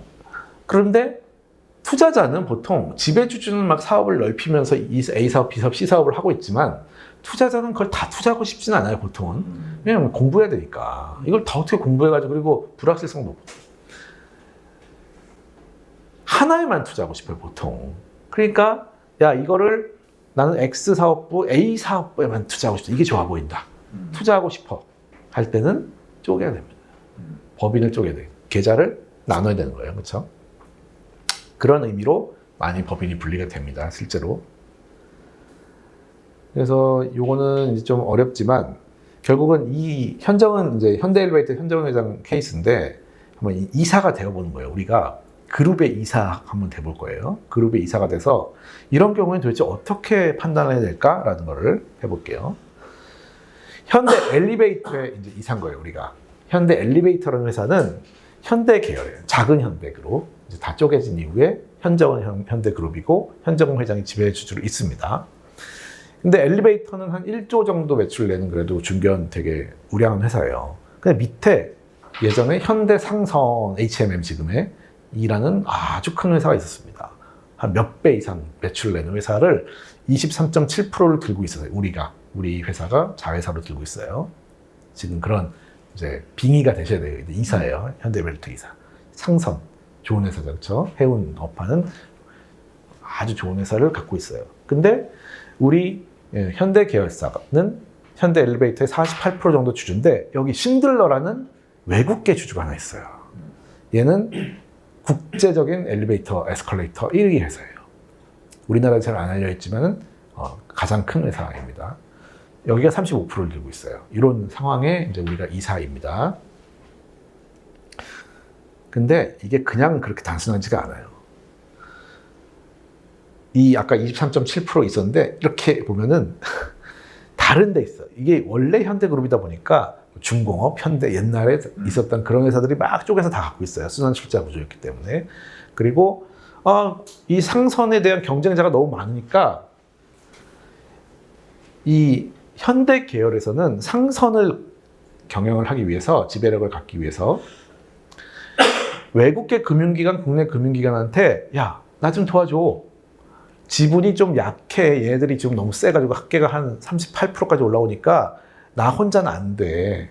그러면서 지분을 좀 사달라고 했습니다. 상선의 지분을 사줘. 그러면은 이제 이 금융기관 입장에서 어떻게 나오고 있어요? 그냥 사주나요? 어떻게 해줘야지 사줄 거예요? 담보로 주든지.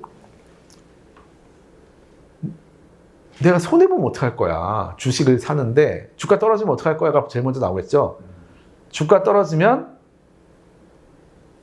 엘리베이터가 보전해 줄게 라는 것을 이제 TRS라는 파생상품 계약처럼 한 거예요. 주가가 떨어지면은 그만큼은 내가 계속 보전해 준다. 거기서 내가 간 거예요. 현대 엘리베이터. 우리 회사인데 우리가 이사로 있는 회사예요. 그 결정을 하신 거예요 지금. 현대 상선에 대한 지분율이 얘네한테 꿀리니까 이런 외국계들 금융기관, 국내 금융기관들한테 찾아가가지고 상선 주식을 좀 사주시오. 그러면 주가 떨어지면 어떡할 거야? 내가 보전해 줄게. 이렇게 지금 계약을 하는데 그 규모가 수천억 대입니다 지금. 상선이 워낙 큰 회사여가지고 몇 조짜리 몇십 조 회사여가지고 자 그런 지금 계약을 하신 거예요. 이렇게 한 거예요. TRS. 그러면은 현대 상선을 우리의 자회사로 계속 유지하는 게 현대 엘리베이터 이사님들은 뭐가 좋으십니까? 이렇게 물어본 거예요. 주주가, 현대 엘리베이터 주주가 와가지고 신들러겠죠, 이제. 여기는 이제 계열이니까. 야, 니네 현대 상선의 지배력을 계속 자회사로 두는 게 니네 엘리베이터한테 뭐가 좋아? 근데 이제 속으로는 아이씨 회장님 시켰는데 근데 그 말을 못해. 왜냐하면 이 엘리베이터 이사는 선관주의 의무가 법인에 있단 말이에요. 나는 우리 회사의 이사야. 우리 그룹의 이사가 아니란 말이에요. 여기서 충돌하는 거예요. 회장님한테는 무조건 좋은 것 같긴 한데 뭔가 이 상선까지 그룹의 지배력을 다 유지할 수 있게 되니까 뭔가 모르겠지만 좋아. 근데 엘리베이터 입장은 뭐가 좋지? 고민을 하셔야 되는 거예요. 이제 이게 대기업 집단의 이사가 되시기 위해서는 이 고민을 하셔야 됩니다. 뭐가 좋나요? 있습니다. 이게 제가 뭐 지금 이렇게 웃자고 하는 게 아니라 실제로 많은 주장을 했고 좀 이따 나올 거예요. 사장님 쉽지 않을 것 같은데. 많이 만들고 이사를 많이 임명하셨을 것 같아요. 이사를 많이 임명할 수 있다. 상선에. 우리 회사에서 자리가 좀 없을 수가 있는데 자회사로 보낼 수 있는 TO가 생기네. 가능합니다. 자회사니까, 그죠? 근데 물어보죠. 아니 여기는 엘리베이터 회사고 상선인데 누가 와서 일할 수 있습니까? 뭐 재무라도 그냥 가서 좀 보내. 가능한 얘기예요. 뭐가 좋아요? 지배력을 유지하는 게 현대 엘리베이터의 이익이냐, 현대 그룹이냐, 이나 지배주주의 이익이냐 이거죠. 실제로 사건에서 실제 그 법원 사건에서 주장된 거를 알려드릴 거예요. 또 뭐 있어요? 우리가 그걸 보기 전에 한번 창의력을 발휘해 보죠. 기본적인 질문은 네. 현대중공업이랑 현대건설이 현대기업이 아닙니까? 네. 요게 이제 예전에 큰 정주영 회장 때 현대가 정주영 회장 돌아가시면서 다 쪼개졌어요.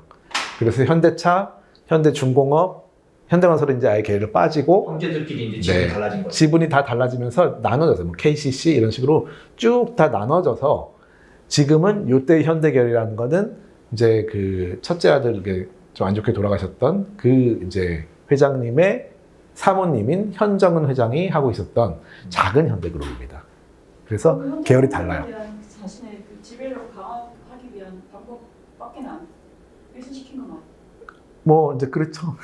그래서 이제 이때 일종의 자존심 싸움도 있어요. 사실은 이제 그 나눠졌기 때문에 큰 회사들을 내가 하고 싶다는 건 있습니다, 분명히. 근데 이사는 그렇게 말할 수는 없어요. 왜냐하면 나는 그룹의 이사가 아니거든요. 그래서 이제 오히려 그룹의 이사라는 걸 만들어야 될 수도 있습니다. 그래야지 그룹 전체 일을 관장하는 사람도 있을 수가 있으니까요. 근데 일단은 지금 우리의 법에서 이제 고민이 시작된다는 거죠. 투자 가치가 있을 수 있는 거 아닌가요? 지금 되게 중요한 말씀이었어요. 투자 가치다. 자, 좀 이따 답이 나올 텐데 어떤 투자 가치가 있을까요? 아니, 일단 이 자체가 큰 회사니까 성장성이 있고 뭔가 매출이 나올 테고 네. 실적이 나올 테니까. 그러면 이 회사가 실적이 좋아지면은 이 23.7%라는 건 이제 종속회사로 잡아요. 그렇죠? 종속회사로 회계를 잡으니까 얘의 이익과 손실이 그대로 얘한테 올라갑니다. 그렇죠? 연결 재무제표를 통해 가지고. 다만 이제 그러려면 논리적으로 이 TRS로 보상해 주는 것보다 더 플러스 알파가 돼야 되겠죠. 그렇죠. 맞습니다. 네, 그럼 지금 아주 좋은 말씀이에요. 그거 충분히 법원에서 주장할 수 있습니다. 당신은 왜 TRS 계약을 했습니까? 이렇게 말씀하신 거예요, 지금.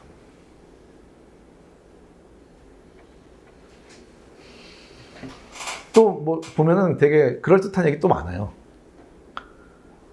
뭐 예를 들면 이런 생각 했었는데 현대 엘리베이터의 기존 지배주주가 배당 상향이 더 높다던가 저 현대중공업보다 네. 우리가 더 높아서 연결재무제표상 이익이 더 많이 그 현대 엘리베이터 넘어오게 할 수 있다 뭐 이런 걸 생각했었는데 그런 게 합리적으로 아니요, 배당 우리가 얘가 돈을 엄청 잘 버는 회사여가지고 그걸 우리가 배당을 결정할 수가 있는 지배주주야.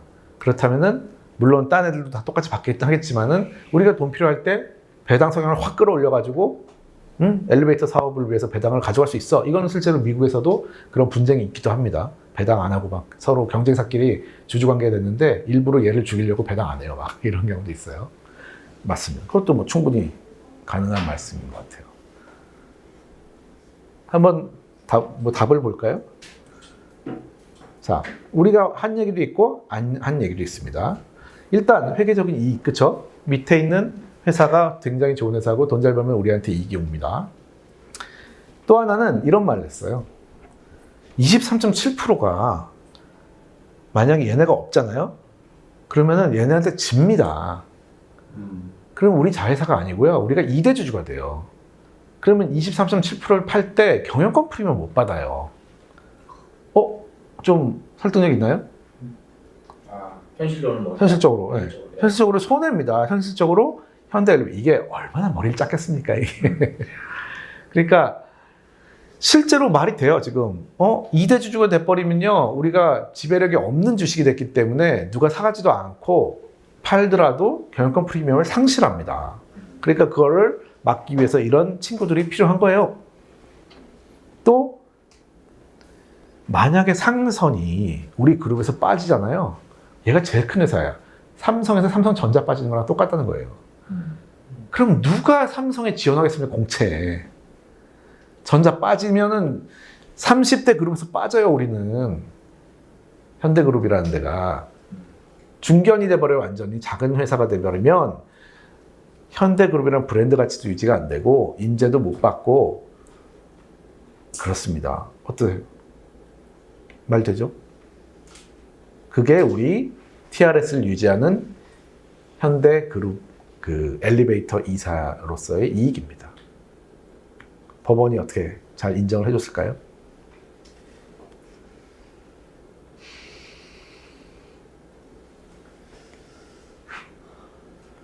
인정을 안 했을 것 같은데. 인정을 안 해줘서 나가갔을 것 같은데. 자, 한번 그거를 궁금함을 갖고. 근데 이제 문제가 생겼어요. 아까 그런 이익보다 그런 이익이 얘네한테 돈을 보전해 주는 것보다 커야 된다고 그랬잖아요. 근데 그런 계약을 막 해놨는데 해필이면 글로벌 금융위기랑 딱 맞네. 그러면 2008년에 아까 계약이 몇 년 됐어요? 그 전에 계속하고 있었어요. 2000 몇 년부터. 근데 이제 리만 사태가 터지면서 글로벌 침체가 오고 해운업이 나락을 갔어요. 그러면서 자, 현대상선 주가가 박살납니다. 박살났다는 거는 얘네한테 보전해야 될 돈이 수천억 원대로 올라가요. 현대 엘리베이터라는 회사가 벌어가지고 갚을 정도가 안 되는 거예요, 이제. 자, 이런 상황에서, 그리고 두 번째입니다, 이제. 처음에 체결을 했을 때는 그랬다 치고, 주가가 막 떨어지고 있어요. 이럴 때는 이 사안은 또 어떻게 될까요? 이때는 그러면은, 우리 너무 보전해줄 게 많으니까, 이제 이거를 계약 중단하고, 상선 쟤네한테 넘겨줘야 됩니까? 아니면은, 어쨌든 버텨야 되니까, 다시 오겠지? 하면서. 해운업 다시 온다. 부른다. 어떻게 하실 거예요, 이사님들? 또 이 상황에서는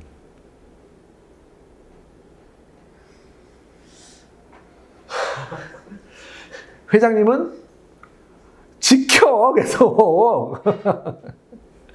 근데 이제 법인의 이사면 어떻게 된다 이거야? 이거는 회사에만 순수해야 해도 안 될 것 같아요. 그죠? 불안하죠 지금 이사 입장에서는. 아니 이거를 주가가 계속 떨어지고 더 이상 우리가 감당이 안 됩니다. 이제는 결단하셔야 됩니다. 회장님 제발 좀 우리 회사 다 같이 골로 가요. 해야 되겠죠. 근데 이제 하지 못했고 이제 신들러까지도 그걸 엄청 문제 삼은 겁니다. 사실은. 그래서 신들러라는 2대 주주도 야 이거 왜 지금 니네 쓸데없는 니네가 엘리베이터 사업인데 상선이라는 아무 말도 안 되는 사업을 지키려고 이 수천억대 손실을 지금 보냐. 하지 말고 차라리 이거 나 띄워주고 그냥 너 엘리베이터 하기 싫은 것 같은데 상선해. 상선하고 그냥 지주회사 네가 그럼 TRS 알아서 하시고 나는 승강기는 나한테 줘. 승객 나한테 줘. 그럼 돈 줄게. 그 돈으로 이거 갚아. 거리 제한하는 거네요. 딜하자. 합리적이죠. 어때서요? 이거 신들러한테 띄워주셔야 될 것 같아요? 엘리베이터 사업부? 그거 하죠. 그걸 것 같은데. 아니 상선 큰 걸 먹으려면 작은 걸 좀 포기를 해야죠. 있을 것 같은데. 저 TRS 계약 때문에 못할 것 같은데. 그러니까 결국은 ETRS라고 할 수 있지만은 상선을 하고 싶냐, 엘리베이터를 하고 싶냐의 문제예요, 사실은. 돈은 다 없는데. 근데 이제 욕심이 좀 있는 거죠. 둘 다 하고 싶었던 거지. 그래서 끝까지 응하지 않았습니다. 그래서 결국은 소송을 했고, 왜냐면 하여튼 분쟁이 굉장히 길었어요. 그래서 소송을 했고, 이 TRS라는 계약을 한 거에 대해서 현재원 회장과 이사들이 전부 다 위반, 성관지 의무, 충수 의무 위반이다라고 결국은 나왔어요. 그래서 중요한 판결이겠네요. 네, 이 판결이 그래서 결국은 이렇게 소송이 됐고, 제가 여기서 이걸 판결문을 오늘은 빼버렸구나. 판결문에 그 얘기가 나옵니다. 뭐냐면 이사들이 이 판결에서는 문제가 그렇게 어떤 파생 상품이죠. TRS라는 파생 상품을 계약을 할 때 모든 거를 다 앞으로 해운업이 좀 다운될 수도 있고 그때는 우리 회사가 이렇게 손실이 될 거고 또 지금은 다운되고 있기 때문에 굉장히 위험하고 이런 것들을 다 검토해가지고 판단했으면 괜찮다는 거예요, 오히려. 그 다음에 결과적으로 뭐가 안 좋다면 위반이 아니에요. 그러면 이제 경영 판단의 책임을 인정한다. 그렇죠. 그게 바로 경영 판단의 원칙입니다. 네가 모든 정보를 다 성실하게 검토를 해가지고 판단을 했다면 나중에 진짜 주가가 폭락할 때 리만 사태가 올지 어떻게 아냐. 그거는 알 수 없다. 그건 너 잘못이 아니야. 근데 이 사건에서는 그런 태만하게 결정했다는 얘기네요. 네, 장밋빛 정만만을 가지고 결정했다는 거. 근데 이게 이제 우리 많은 꼭 대기업 집단이 아니고 회사나 조직에서 있을 수 있는 일입니다. 회장님 보고 대표님 보고 하는데 안 좋은 얘기 하기 쉽지 않잖아요. 그렇죠. 싸대기 맞죠. 그러니까 근데 그런 게 여기 녹아 있는 거예요, 사실은. 회장님 상선 아니 뭐 누가 밑에서는 부장 정도는 이제 이 상무한테 상무님 우리 진짜 이거 지금 앞으로 리만 사태 장난 아니고 해운업 다 박살나고 우리 큰일 나요. 하지만 상무는 회장님을 보고할 때 괜찮습니다. 그럴 일은 절대 없습니다. 그럴 일 없습니다. 해운업 지금 좀 불안하지만 앞으로 잘 될 겁니다. 뭐 이렇게 이제 했다는 거죠. 그래서 결국은 다 의무 위반이고 손해배상을 하는 걸로 나왔던 케이스입니다. 1,700억. 네. 실천속도로 1,700억. 1,700억, 네, 1,700억 손해 배상하라고 했고, 근데 이제 주식으로 냈어요, 결국은. 계열사 주식으로. 예전에 정문구 회장도 똑같았고, 주식으로 그만큼 대납을 했습니다, 결국은. 그러면 그 보상은 쉰들러를 비롯한 그 아니죠, 회사로. 회사에 회사의 손해야. 아, 회사가 ETR에서 계약을 한 거니까. 그거에 의한 손해는 1,700억이다 해가지고, 회사로 그 돈을 넣었어요. 아니, 주식을 넣었어요, 정확히는. 현정원 씨 쪽에서. 네. 자, 이걸 보면은, 이게 이제 케이스를 보니까, 야, 이게 지금 기업 집단의 이익과, 그러니까 지배주주의 이익과 회사의 이익을 판단하는 이사라는 사람이 장난이 아니겠구나 약간 느껴지죠. 이게 지금 일종의 그러면 그 아까 말한 경영 판단의 원칙과 이번에 통과된 상법 개정의 그레이존 같은 거네요. 그럴 수 있죠. 네. 근데 이제 좀 더 복잡해요. 왜냐하면은 이거는 기업 집단의 문제여가지고 그냥 충실 의무랑은 또 약간 달라요. 그래서 제가 이제 오늘 뭐 외국 시간이 좀 많이 돼서 외국권 그냥 넘어가겠습니다. 네, 지금 시간이 죽게 돼가지고. 네. 자, 이제 이 그림이에요.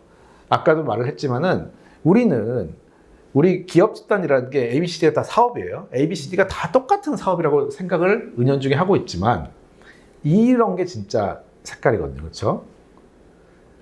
각 회사마다 상정회사들은 다 주주가 다른 주주가 엮여 있습니다. 그러니까 이렇게 생각을 해야 되고 어떻게 해야 되냐 이거죠. 그러면 우리는 이제 기업 집단 구조가 예전에 이제 지난 시간에 한번 열어봤던 그 그림인데 이렇게 쭉 기업 집단 구조를 가지고 다수의 회사를 지배를 하고 있단 말이에요. 그렇죠? 네. 그리고 이렇게 하청 구조도 있고 실질적인 경제적 그룹입니다. 그리고 이제 아까도 말했지만은 이 10대 기업 집단이 거의 우리 GDP의 60%를 차지할 정도로 기업 집단 어마어마하게 지금 영향력이 커요.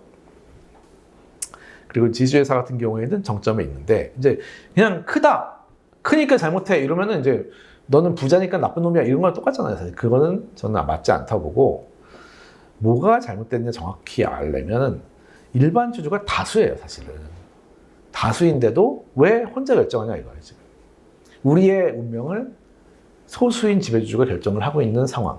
그리고 아까 이 문제는 단지 의사결정의 문제가 아니라 대리인 문제가 자꾸 발생해요. 돈을 받지 않은 사람이 우리의 운명을 결정을 하고 있어요.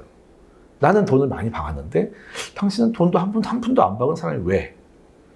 그리고 심지어는 자회사, 손자회사까지도 중복상장이 그게 문제인 겁니다.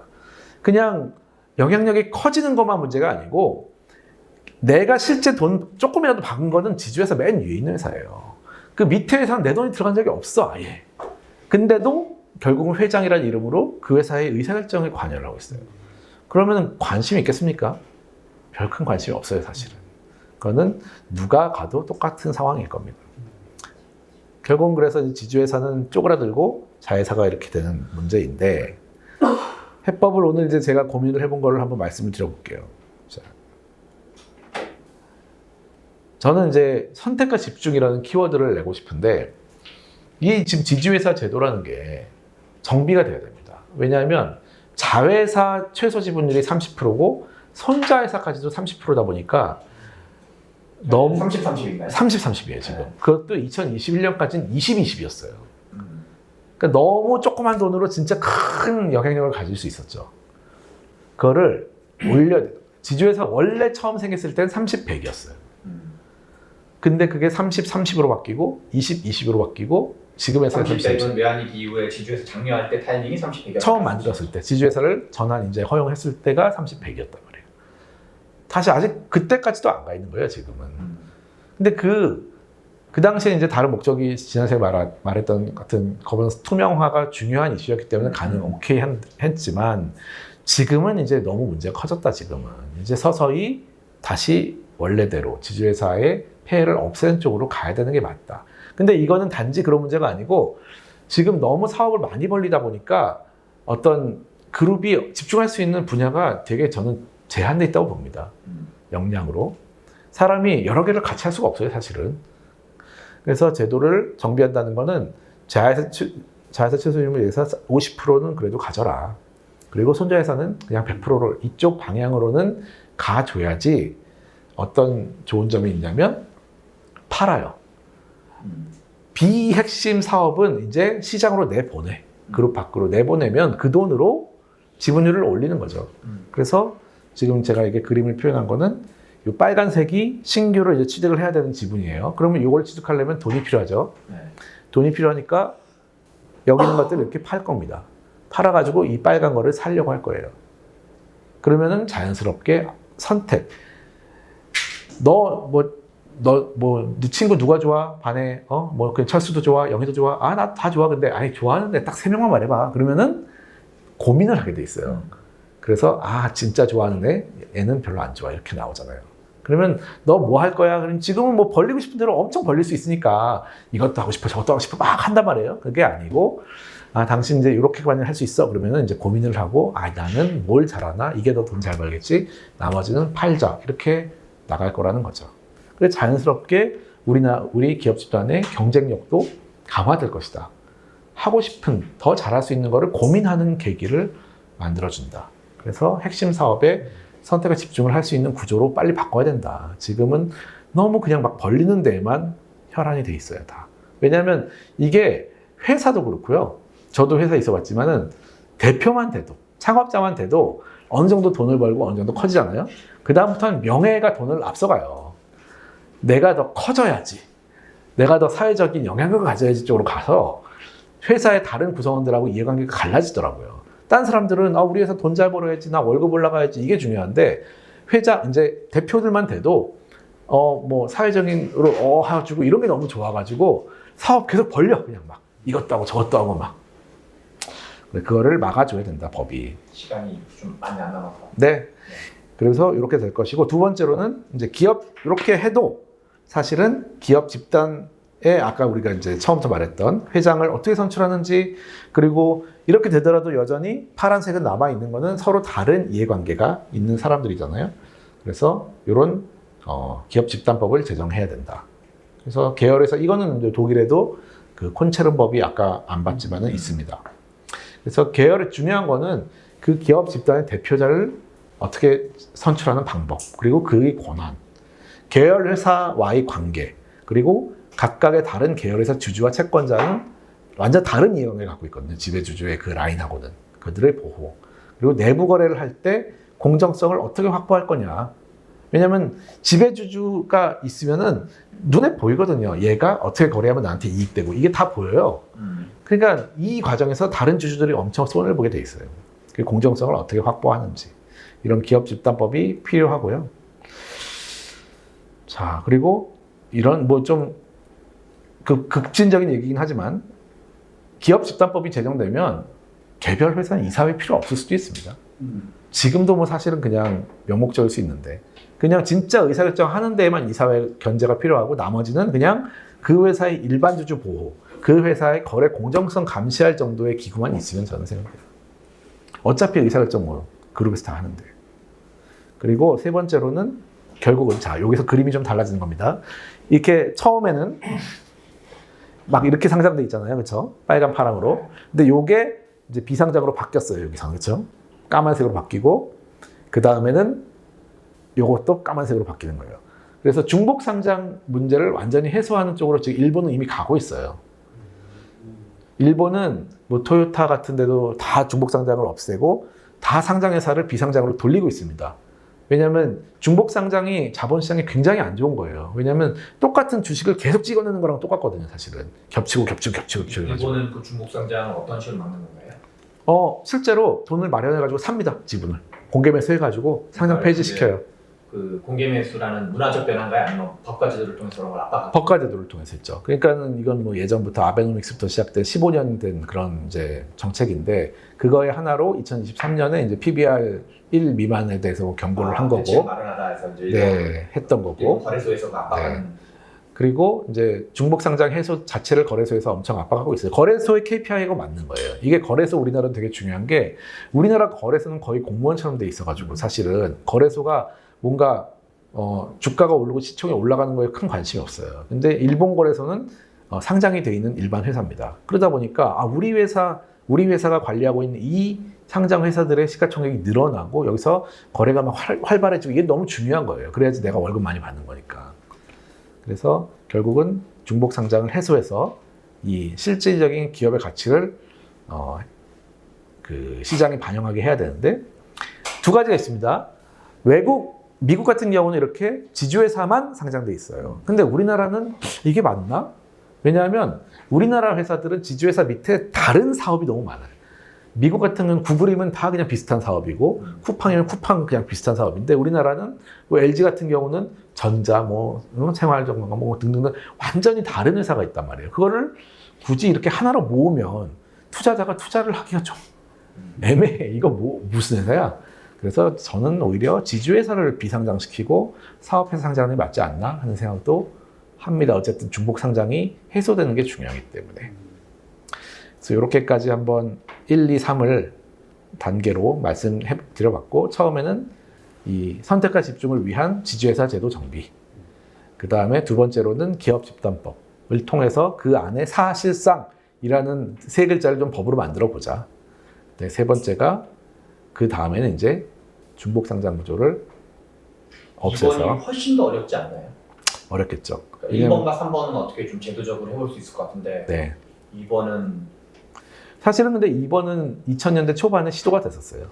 법안까지 나왔었어요, 사실은. 공정거래법, 공정위에서. 공정위 주도로 아마 하셨던 것 같고, 초안이 나왔었습니다, 실제로. 독일법 같은 거 이제 참고해가지고 나왔었는데, 이제. 초안은 있다는 얘기네요, 그러면. 그렇죠. 근데 유야무야 됐고, 오히려 저는 1번이 더 저항은 심할 거예요. 1번은 돈이 걸린 문제예요. 돈과 사업이 걸린 문제여가지고. 근데 이제 해야 될 것 같아요. 왜냐면 너무 벌리고 있기 때문에. 이게 뭐 그냥 남의 돈 받아가지고 계속 벌려. 남의 돈 받아 벌려. 지분율은 똑같은 상황에서 남의 투자만 또 벌려 이걸 하는데, 그러면 이거는 그 선택과 집중이 안 되고 다 망하는 길로 가는, 잘못하면 진짜. 그래서 1번 선택과 집중, 2번 그 사실상을 법으로 만들어, 3번 이제 궁극적으로는 한 사업당 주식 하나, 이 원칙을 만들어야지만 자본시장이 투명하고 깔끔해진다라는 말씀을 드렸습니다. 네, 여기까지 말씀드렸고, 뭐 토크가 이제 시간이 거의 없는데 혹시 한번 뭐 질문이 있으시거나 말씀하실 만한 분들은 말씀해 주시죠.